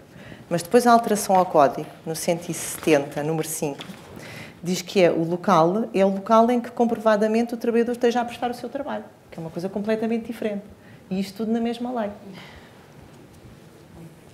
Já analisámos aqui vários temas relacionados com o novo regime do teletrabalho. Vamos agora passar, porque entretanto o tempo voa, à questão do direito a desligar. E sem mais demoras passo a palavra à Patrícia Perestrelo, que nos vai fazer a introdução ao tema. Obrigada. Obrigada. Este tema já não é novo, de facto já se falava muito de um direito a desligar ou de um direito à desconexão e de facto quando se vive numa economia globalizante onde estamos a trabalhar 24 horas por dia, 7 dias por semana em fusos horários diferentes, de facto chegou-se à conclusão que houve um grande esbatimento da fronteira entre a vida pessoal e a vida profissional. Essencialmente foi isso. Esta situação foi agravada com a pandemia, naturalmente. As pessoas estiveram maioritariamente a trabalhar a partir de casa e sem possibilidade de sair, essencialmente, para fazer outras atividades. Portanto, estiveram sempre muito mais disponíveis para trabalhar. E, de facto, isto levou situações, e existem estudos, aliás, que comprovam que isto leva a uma menor rentabilidade dos trabalhadores e, pior, no limite, leva a situações de burnout, de esgotamento e de outras doenças associadas. E portanto, é neste contexto que se verificou a necessidade de legislar, ainda bem que se fez, independentemente das críticas que eu irei fazer a seguir. Sim. Então, mais do que um direito à desconexão, foi previsto um dever do empregador de se abster de contactar. Ou seja, aqui o que existe é um ónus do empregador de cumprir um determinado dever, que é o de não contactar, mais do que o do trabalhador poder reclamar um direito para si. E é neste contexto que surge então nesta lei o artigo 199-A, que é o dever de abstenção de contactos por parte do empregador. Nós vamos focar aqui na análise do número 1, uma análise também que gera muitas opiniões, não há uma resposta única, de facto. Eu acho que vamos estar também à espera, não só também de muita doutrina, mas de muitas decisões dos tribunais que ainda não existem, naturalmente, porque isto é tudo muito recente. E então, começando pelos conceitos que estão aqui neste número 1. O empregador é que tem o dever de se abster. Empregador. Por empregador, estamos a considerar os representantes legais da empresa e os superiores hierárquicos, aqueles que têm autoridade e algum poder disciplinar sobre os trabalhadores. Não estamos a falar de contactos entre colegas, apesar de que entendemos, ou pelo menos seria levada também a concluir isso, que o empregador deve, com os meios ao seu alcance, que seria, nomeadamente, por exemplo, através de uma política interna, estabelecer regras que impusesse também esse dever aos colaboradores nos contactos profissionais entre si. Mas, de facto, o que diz a lei é o empregador, portanto, estamos a falar dos representantes legais e dos superiores hierárquicos. Pronto. Depois temos o conceito de contacto. O que é isto do contacto? É um conceito indefinido, porque, de facto, a lei não nos dá nenhuma definição sobre o que é que se pode entender aqui por contacto. Podemos ter duas abordagens a este conceito. Uma abordagem muito cautelosa e literal, e contacto é qualquer comunicação que seja feita pelo empregador, quer por telemóvel, quer por e-mail, quer por uma mensagem do WhatsApp ou um SMS, independentemente de se pedir ou não uma resposta ao colaborador, ou então, numa posição menos restritiva e que também é defensável, considerar que há contactos que são mais intrusivos do que outros no período de descanso do trabalhador e poder admitir que alguns contactos não o são efetivamente para efeitos desta lei. Por exemplo, se um superior hierárquico envia um e-mail em que o trabalhador se limita a estar copiado, onde não há qualquer obrigação desse trabalhador responder. Onde até, e algumas empresas já estão a adotar esse procedimento, no assunto diz só para responder no período de trabalho. Se calhar, numa posição mais flexível, menos literal, nós podemos entender que isto não é um contacto verdadeiramente. Não há aqui nenhuma ação que seja esperada pelo trabalhador. A este propósito também, a Madalena já tinha falado da orientação da Direção-Geral da Administração e do Emprego Público a propósito das despesas e também há uma orientação também no sentido dos contactos. E o que é que veio dizer? Vem esclarecer que o envio de um e-mail fora do horário laboral não viola o dever de abstenção de contacto desde que não seja exigida resposta imediata. Isto foi a orientação. Sendo o e-mail uma das ferramentas que eu diria que as empresas usam mais nos contactos com os colaboradores, é bastante importante a posição que está aqui. Bem sei também que é dirigida à administração pública, mas ainda assim poderemos retirar daqui algum tipo de fundamento, pelo menos para defender o mesmo tipo de posição já nas relações laborais privadas. É uma nota que fica aqui a reter. O trabalhador Passando ao conceito do trabalhador. Aqui o trabalhador, não obstante estar inserido esta norma num diploma que visa essencialmente o teletrabalho, esta abstenção de contacto nos períodos de descanso aplica-se quer aos trabalhadores em teletrabalho, quer aos trabalhadores que estejam em regime presencial. Portanto, a proibição abrange estes dois tipos de situações. Depois, a abstenção de contacto nos períodos de descanso. Que são os períodos de descanso? Bom, isso o Código do Trabalho dá-nos a resposta, porque os períodos de descanso são aqueles que não sejam períodos de trabalho. É a regra geral. Aqui, sim, há duas notas, tentando ir um bocadinho ao encontro daquilo que foram as dúvidas que as pessoas tinham. Se podemos distinguir, enfim, alguns períodos de descanso que são mais óbvios, como o fim de semana, os períodos de férias, etc. Duas notas para. Nas situações dos trabalhadores que estão no chamado regime on-call, regime de prevenção, parece-nos que, pela natureza desse regime, não há qualquer incumprimento quando se contacta esse colaborador que está on call para ele ir prestar trabalho. Isto é a primeira nota. Depois, tem havido também algumas questões que foram levantadas também em relação... Bom, então em relação aos colaboradores que têm isenção do horário de trabalho, como é que é este dever de não contactar? Eu não posso contactar. Vamos lá ver. Aplica-se esta regra de abstenção de contactos no período de descanso. É um bocadinho mais limitado, mas na isenção existem descansos. Existem descansos diários, em alguns casos, outros não, mas pronto.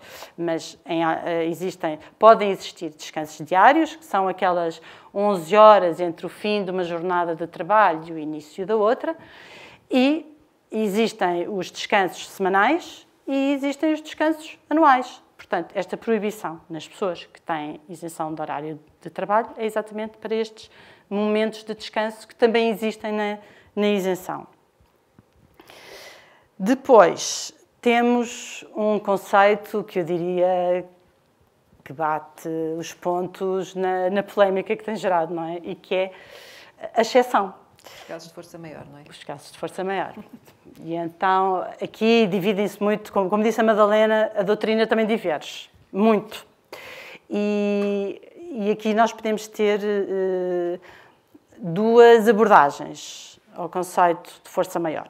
Nós podemos ter, já que a lei em concreto não nos diz o que é que para este efeito se possa entender por força maior, portanto é indeterminado também, nós podemos ter uma definição mais restritiva de força maior.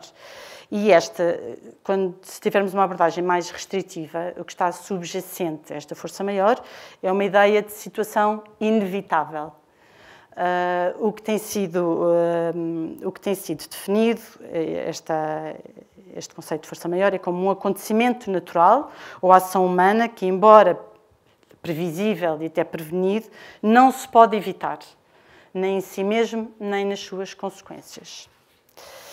E aqui teríamos os exemplos extremos dos grandes desastres, das grandes tempestades, das inundações, um grande incêndio, guerra, inclusivamente, não é? Pronto, isto seria o caso de força maior e, portanto, só nestes casos é que o empregador não poderia contactar o trabalhador. Esta interpretação restritiva parece-me bastante incompatível com aquilo que é uma vida e a atividade de uma empresa, não é? Realidade das empresas.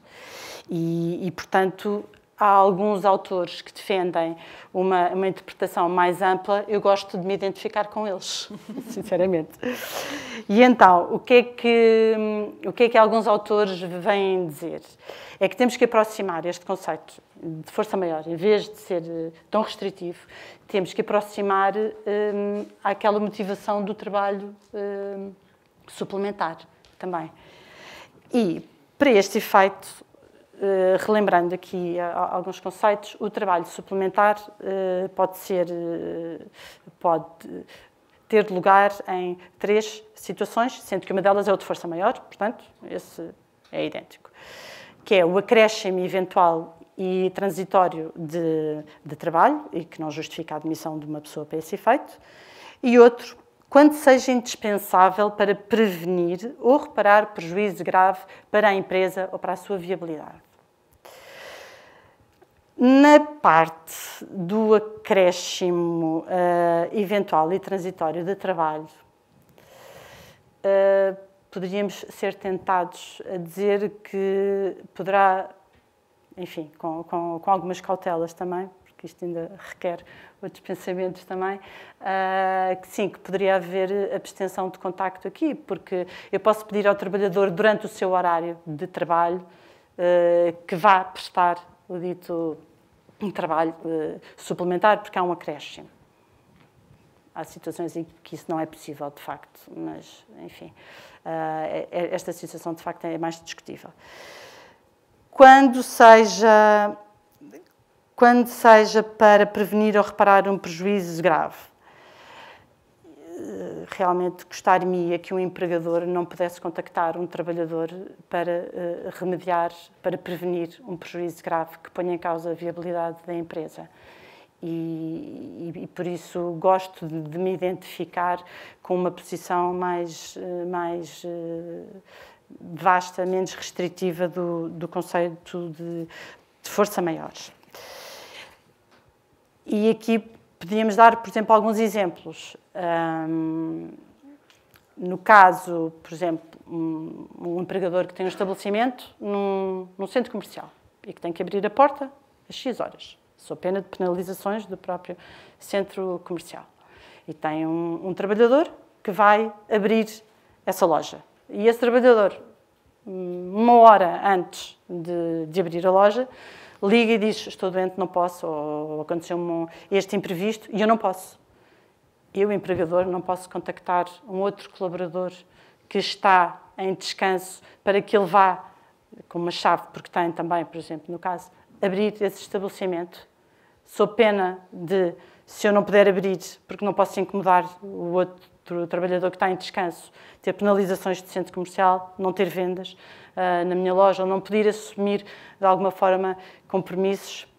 Custa-me que só em caso de grandes incêndios e de grandes tempestades é que se possa fazer esse contacto e, portanto, identifico-me e acho defensável, principalmente, achamos defensável, que se possa contactar noutro tipo de situações. Em relação a isto, também, a Direção-Geral da Administração e do Emprego Público também veio dar uma opinião numa orientação, e que foi que o conceito de força maior abrange, nomeadamente, situações em que o contacto se revela imperioso por ser indispensável para prevenir ou reparar prejuízos graves para o órgão ou serviço, devido a acidente ou risco de acidente iminente. Bom, aqui, no final da orientação, parece puxar à força maior, mas a verdade é que também engloba para prevenir ou reparar prejuízos graves. Mais uma vez, é dirigido à administração pública, não obstante, podemos usar aqui alguma argumentação para também defender esta posição no direito privado. Depois, só uma nota, de facto, não há uma resposta única. Era bom, mas não há. Nem sequer ainda houve clarificações, porque também houve muitas na legislação que tem sido, que nestes últimos 2 anos de pandemia, houve muitas clarificações que foram sendo feitas pela Ministra, inclusive nos órgãos de comunicação social. Aqui também seria, se calhar, uma mais-valia que fosse feito algum esclarecimento, pelo menos assim.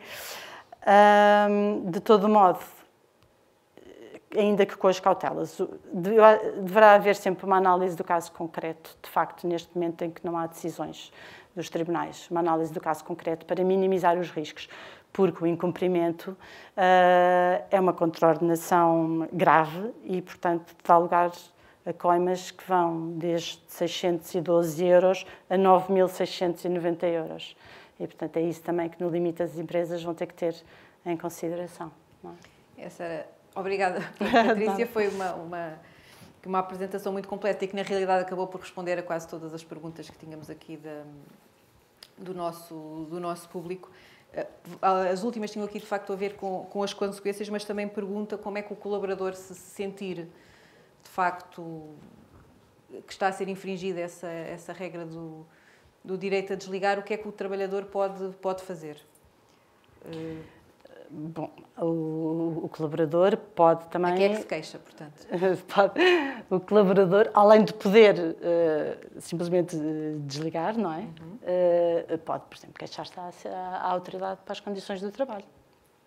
É um órgão fiscalizador. De facto, se a lei for levada à letra, há aqui uma margem enorme para isso poder acontecer, não é? Sim. E depois o processo burocrático, como é que se processa? É preciso também a prova? Tem alguns casos neste sentido? Eu diria que se calhar a prova até é relativamente fácil do trabalhador, porque ele tem um horário de trabalho e tem o registro de chamadas. Claro que há uns meios que são mais intrusivos do que outros, não é? Certo. Lá está o exemplo. Se eu mando um e-mail em que a pessoa só está copiada e até digo que não tem que responder, é diferente do que o trabalhador mostrar que tinha chamadas no seu telemóvel do empregador, do número que está identificado, a pedir a sua assistência, não é?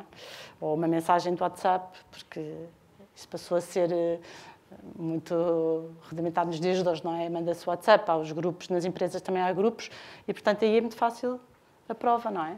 De que foi importunado no seu tempo de descanso. E acham que isso depois é execuível e, de facto, aplicar estas coimas que falou, que são ainda consideráveis às empresas, e sem que isso depois, obviamente, se reflita naquilo que é a relação de trabalho? Eu acho que a maneira como está feito, em que não é o direito do trabalhador exigir não ser contactado, mas há um dever das empresas, desde logo permite ao trabalhador simplesmente não atender e dizer: olha, não vi, estava no meu tempo de descanso. Certo, isso é aquilo que ele tem direito. Eu não vejo os e-mails. Se nós nos pusermos aqui no lugar da pessoa da equipa e que precisa de resposta a determinada hora, porque o seu conceito de urgente pode não caber naquilo que a lei prevê, mas pode de facto ser importante para a empresa ou para um projeto, e se a pessoa tiver sempre a postura, não estou no meu tempo de trabalho e portanto não vou responder, isso obviamente que acabará por não... Ou seja, na realidade isto não acaba por não ser execuível também, mas existem as exceções, não é? E portanto aí o empregador, se de facto era um caso urgente e que requeria, que tem que ver uma emergência para a atividade da empresa, e isto tomando por base que a força maior seria um conceito um bocadinho mais abrangente do que o conceito restrito, então aí havia legitimidade do empregador de fazer esse contacto, não é? Porque se for preciso reparar um prejuízo para a empresa, o trabalhador, depois no limite, se vai trabalhar, podemos estar a falar é que está a prestar trabalho suplementar, não é? E depois entra no regime do trabalho suplementar, quer dizer, e é pago como tal. Mas se de facto é urgente, porque eu posso mandar um e-mail dizer urgente, precisa da sua ajuda, ou aí, quando é urgente, também telefonar e mandar uma mensagem, preciso, atenda, por favor. Mas precisa haver justificação para isso. Depois é uma questão de prova, de ver se efetivamente o empregador tinha a exceção para poder contactar. Luís, e se o superior hierárquico for um nómada digital e está no fuso horário, como é que isto aqui tem também implicações? Ele tem que pensar no fuso horário em que está o colaborador, portanto vai ter que se levantar de madrugada para fazer o contacto. Como é que isto está previsto? Tem que se reger pelo horário onde está o colaborador? Como é que isto funciona? O superior hierárquico também é um colaborador, não é? Portanto, tem pessoas também superiores e hierárquicos ele próprio. Primeiro, o dever de abstenção já existia antes de ter essa norma expressa. Isto foi apenas uma cópia... Um reforçar de... Enfim, se quiser chamar-lhe reforçar, chame-lhe reforçar. Foi uma cópia do que fizeram os franceses, mas enfim. Mas eles fizeram um bocadinho melhor do que o nosso, como é costume. Nem que o quero sabemos, portanto é o que está a dizer. É verdade. Não faz nenhum sentido que o legislador não preveja casos fortuitos de força maior, nomeadamente. Ou ou seja, que tivesse uma cláusula de abertura para situações em que idêntica gravidade previsse. Aliás, a de GAEP foi aqui referida, eu já respondo, mas as pessoas para perceberem eu diria a confusão que vai na cabeça de quem faz os diplomas, a de GAEP chega ao ponto de dizer uma coisa magnífica, que é de quem não leu o que escreveu, que é, nós temos, como sabem, o dever de abstenção assenta num modelo, que é, não se pode contratar durante período de descanso. E, portanto, o legislador assentou nesta dicotomia, período de descanso, período de trabalho. Bem, mas o problema é que isto não corresponde à realidade, porque há décadas que a jurisprudência se pronuncia sobre o terceiro tempo, que é o tempo em que eu estou disponível, posso ser chamado. Caso de prevenção, o caso dos médicos, o caso dos piquetes de eletricidade, enfim, todos esses. E o que é que a jurisprudência diz sobre isso? Também diz uma coisa que eu não concordo, mas é o que diz, que é, se estiver em casa, não é tempo de trabalho. Se for chamado, é. Se estiver no hospital, a dormir no quarto, eu ia dizer do hotel, mas no hospital não há quarto de hotéis, por enquanto. No quarto, a dormir e não for chamado, é tempo de trabalho. E, portanto, deve ser pago. Eu creio que em qualquer dos casos é tempo de trabalho, porque há mesmo em casa, sem ser chamado, há uma fortíssima restrição à sua autodisponibilidade. Mas o legislador devia ter pensado nisso. O que é que a DGEP vem dizer? Bem, nas situações de terceiro tempo, não utilizo essa linguagem, não é possível o contacto. Bem, mas o pressuposto da concretização do terceiro tempo é o contacto. Que, em regra, aliás, está previsto em convenção coletiva, um pagamento acrescido. Claro. Portanto, hoje em dia já não acontece, mas há 15 anos atrás havia 20, havia 1 ou 2 hospitais particulares e os médicos especialistas não estavam lá. E hoje ainda, em alguns casos, não estão. Se eu não posso contactar o médico, como é que eu faço? Portanto, eu pago ao médico, possivelmente, para ele estar disponível. Mas depois ele não pode vir, porque eu não lhe posso telefonar. Contactar. Isso é de quem não pensou. Quer dizer, é de quem não pensou. É evidente que o terceiro tempo tem que estar fora desta situação e, portanto, não há um dever de abstenção de contacto relativamente ao terceiro tempo por uma razão muito simples, porque o terceiro tempo pressupõe o contacto, senão o trabalhador não vem. Óbvio. Claro. Respondendo à sua questão dos fusos horários, a questão dos fusos horários não é uma questão nova. Portanto, quem é nómada e tem essa sorte ou não, enfim, dependerá agora do contexto, o que tem que fazer é uma coisa muito simples, as duas, uma, ou não conhece os horários dos seus intervenientes, e nesse caso manda, por exemplo, um e-mail dizendo se estiver a trabalhar contacto ou se não estiver a trabalhar, não leia, e aguarda, e adapta-se, ou conhece o contacto e marca uma reunião em que ambos estejam contactáveis. Agora, não pode invocar a ignorância do contacto ou dos fusos horários para acordar. Aliás, imagine o que seria alguém com um fuso horário, por exemplo, na Austrália, telefonar sistematicamente durante a noite aqui para um trabalhador e dizer, olha, bom dia, estou agora a acordar, lembrei-me. E, portanto, ele durante o dia atendia aos portugueses, à noite aos australianos e depois ainda haveria fusos intermédios em que ele também atenderia. Portanto, não dormia. Evidentemente que não. Muito bem. Se calhar eu acho que podemos passar aqui ao público para saber se tem alguma questão para vocês, porque acho que também é importante ouvirmos as dúvidas, apesar de termos tido aqui em consideração as perguntas que nos chegaram. Também temos aqui connosco uma plateia e, portanto, abrimos agora aqui Tenho aqui os oradores à vossa disposição.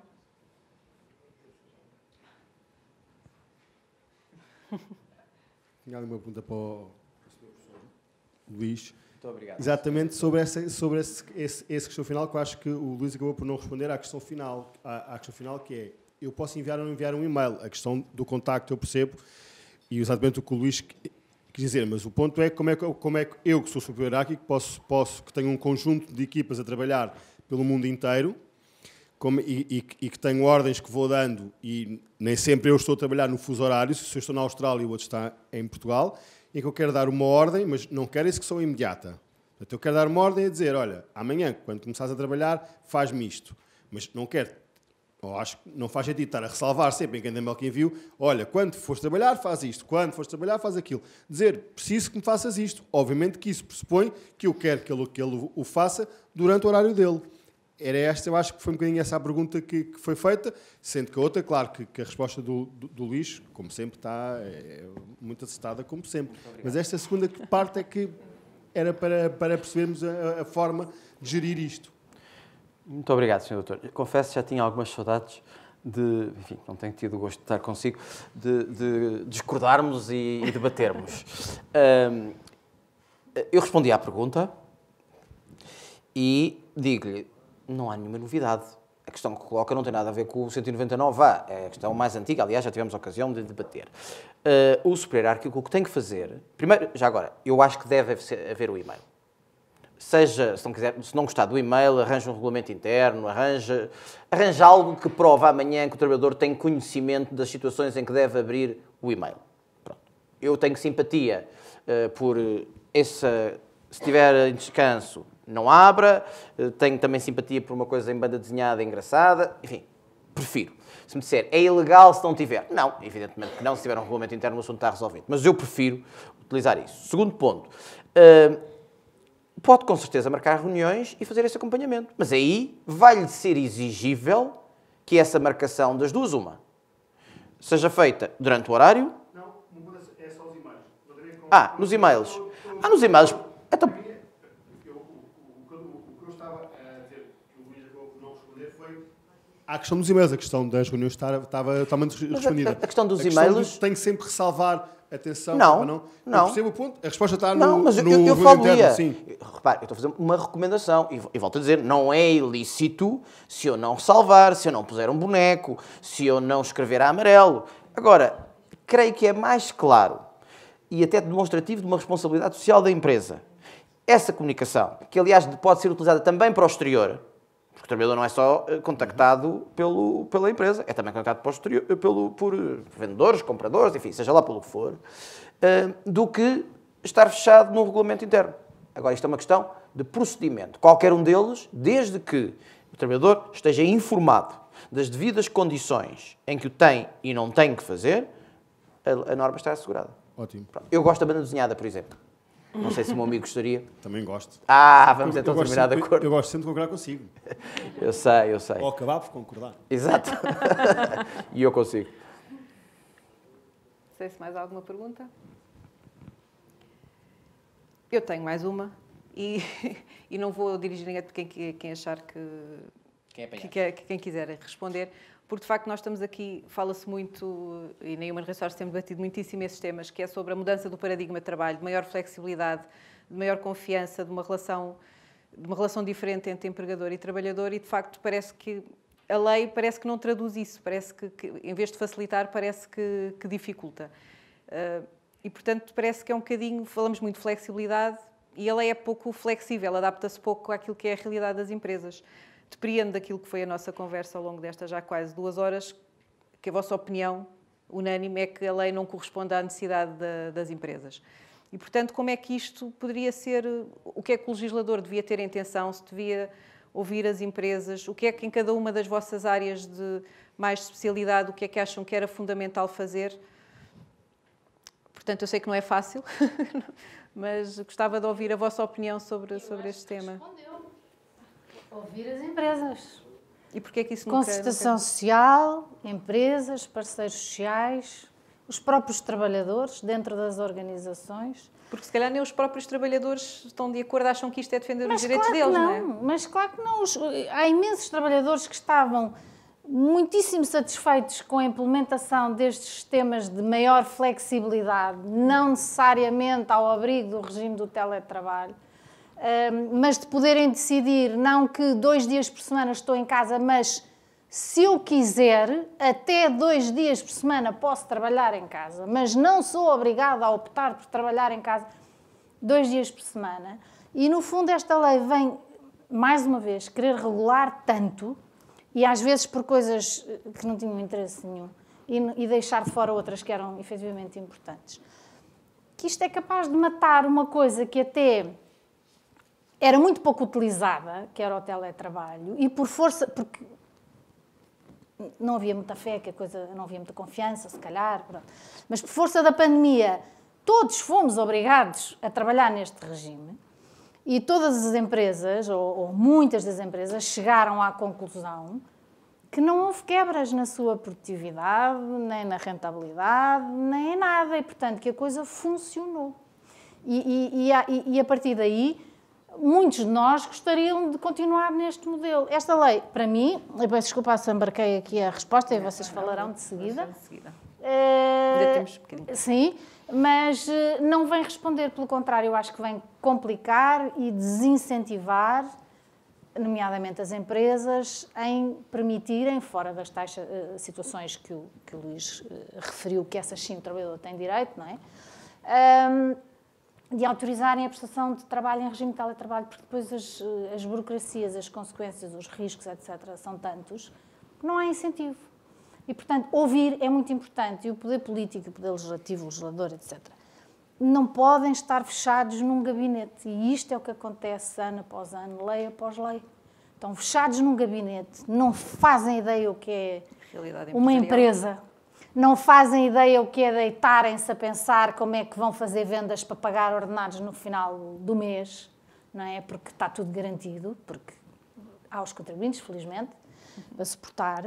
E, portanto, não ouvem, e não querem ouvir, e vão tomando decisões, e depois lá vêm os práticos de direito, lá vêm os advogados, lá vêm os tribunais, lá vem a jurisprudência, com sorte, alguma alteração legislativa, mas, entretanto, perdeu-se imenso tempo, houve imenso desgaste, imensos custos. E o país, no fim, é que acaba também por perder, não é? A competitividade.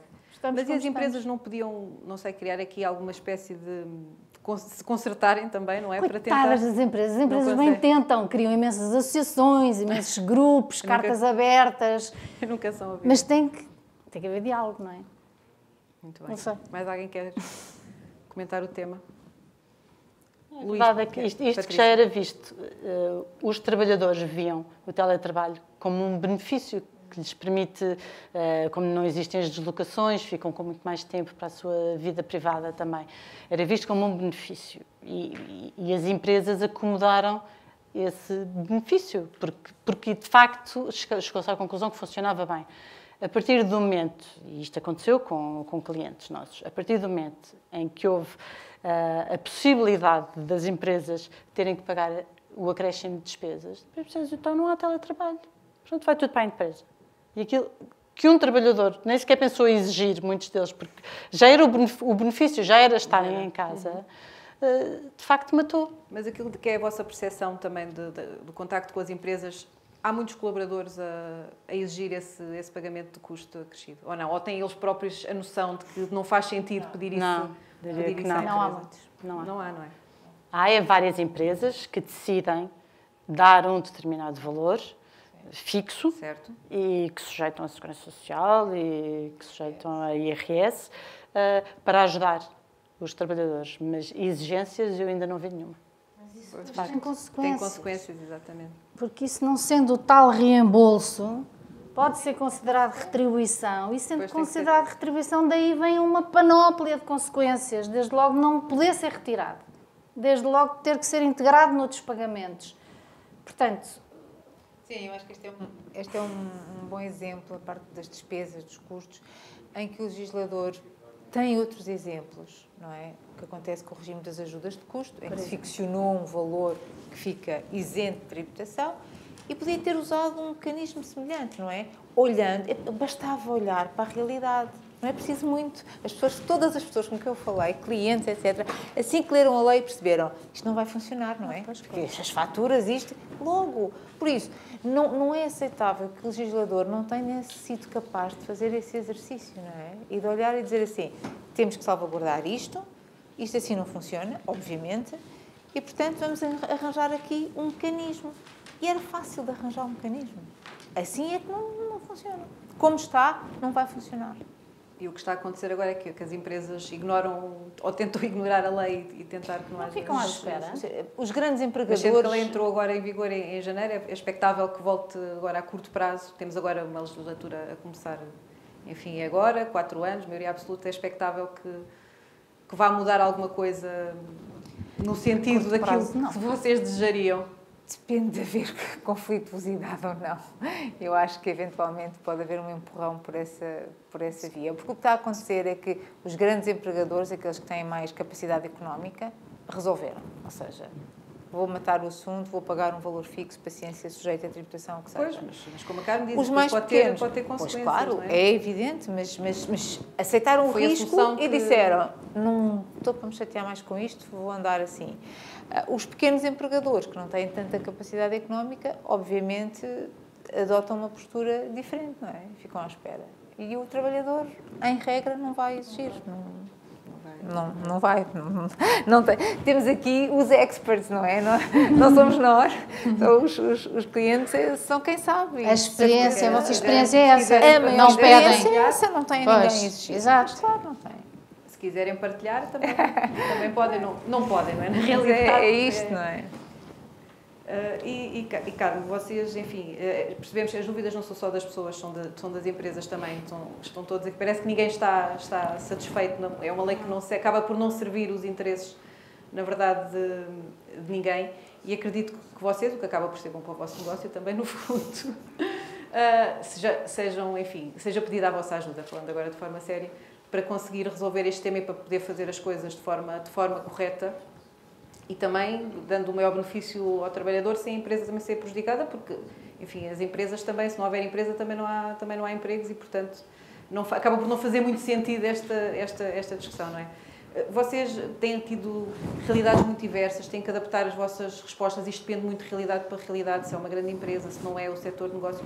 Como é que estão a tentar gerir este tema, que acaba por ser também aqui uma solicitação um bocadinho nova, apesar do tema não ser novo, agora nesta dimensão acredito que seja novo.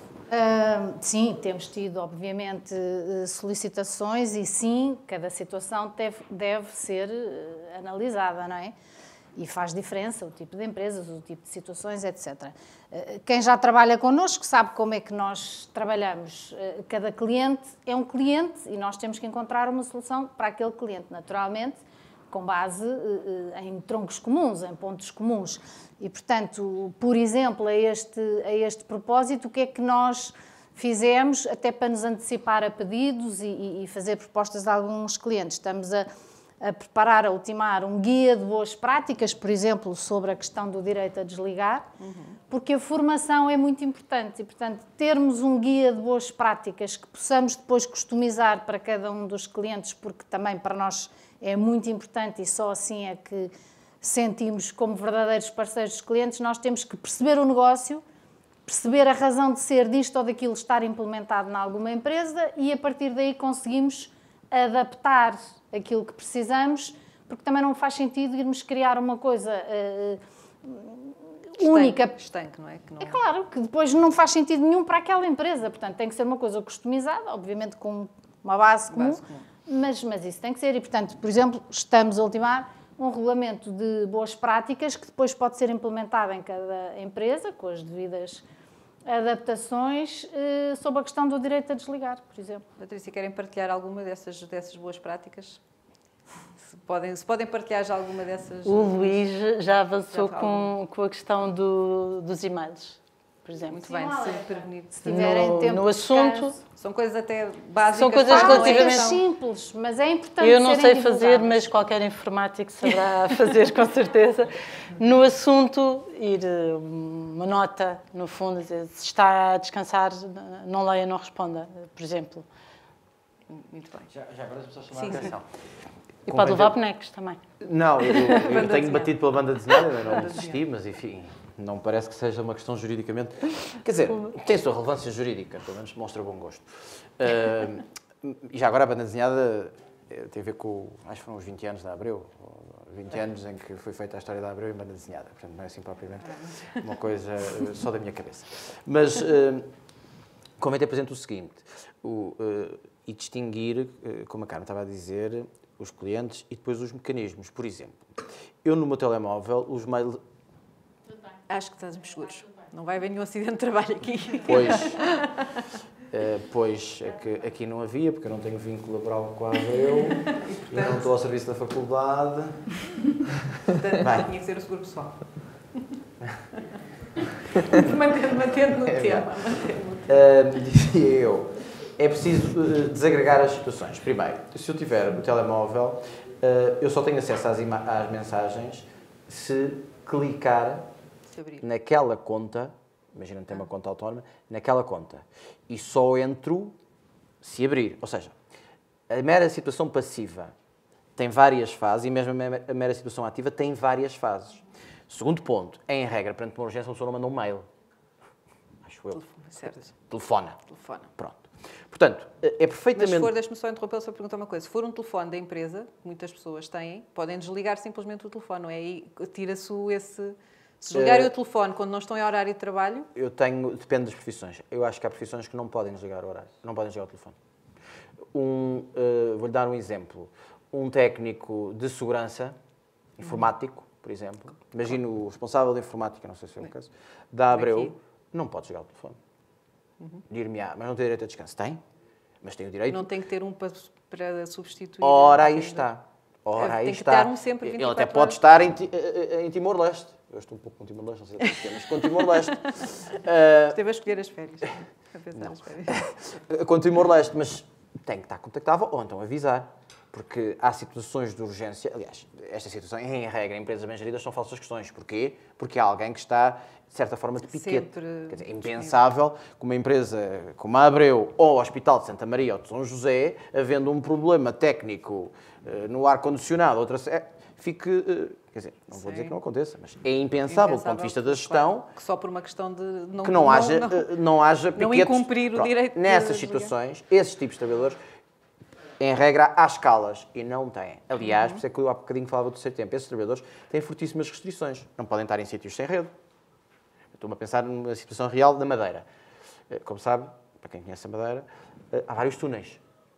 Quer dizer, grandes. Dir-me-á, mas demora 3 ou 4 minutos. Depois, alguns demora 20 porque são sucessivos. Os trabalhadores não se podem deslocar.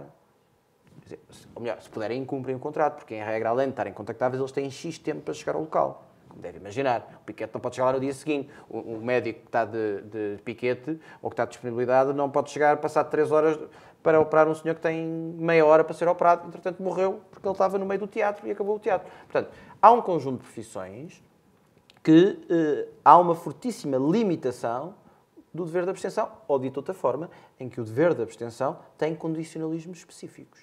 Mas já tinha e vai continuar a ter. Muito bem. Se não temos aqui mais perguntas da nossa plateia, resta-me agradecer a quem acompanhou aqui e em casa, e vou passar a palavra à Carme para fazer aqui a conclusão. Muito bem. E encerrar a sessão. E muito senhora. obrigada a todos. Obrigada à Leonor e à Human Resources mais uma vez. Obrigado a todos os meus colegas e obrigada a todos pela vossa presença e participação.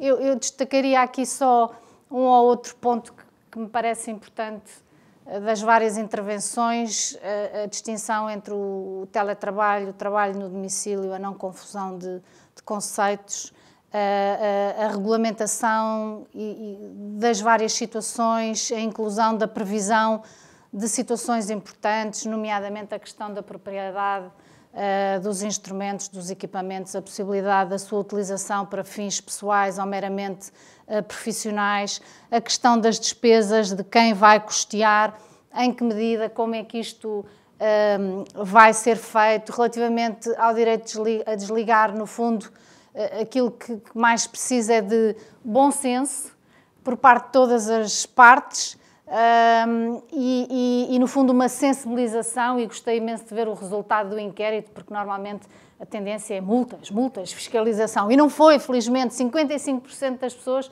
responderam que a formação era o caminho ideal para se conseguir atingir os objetivos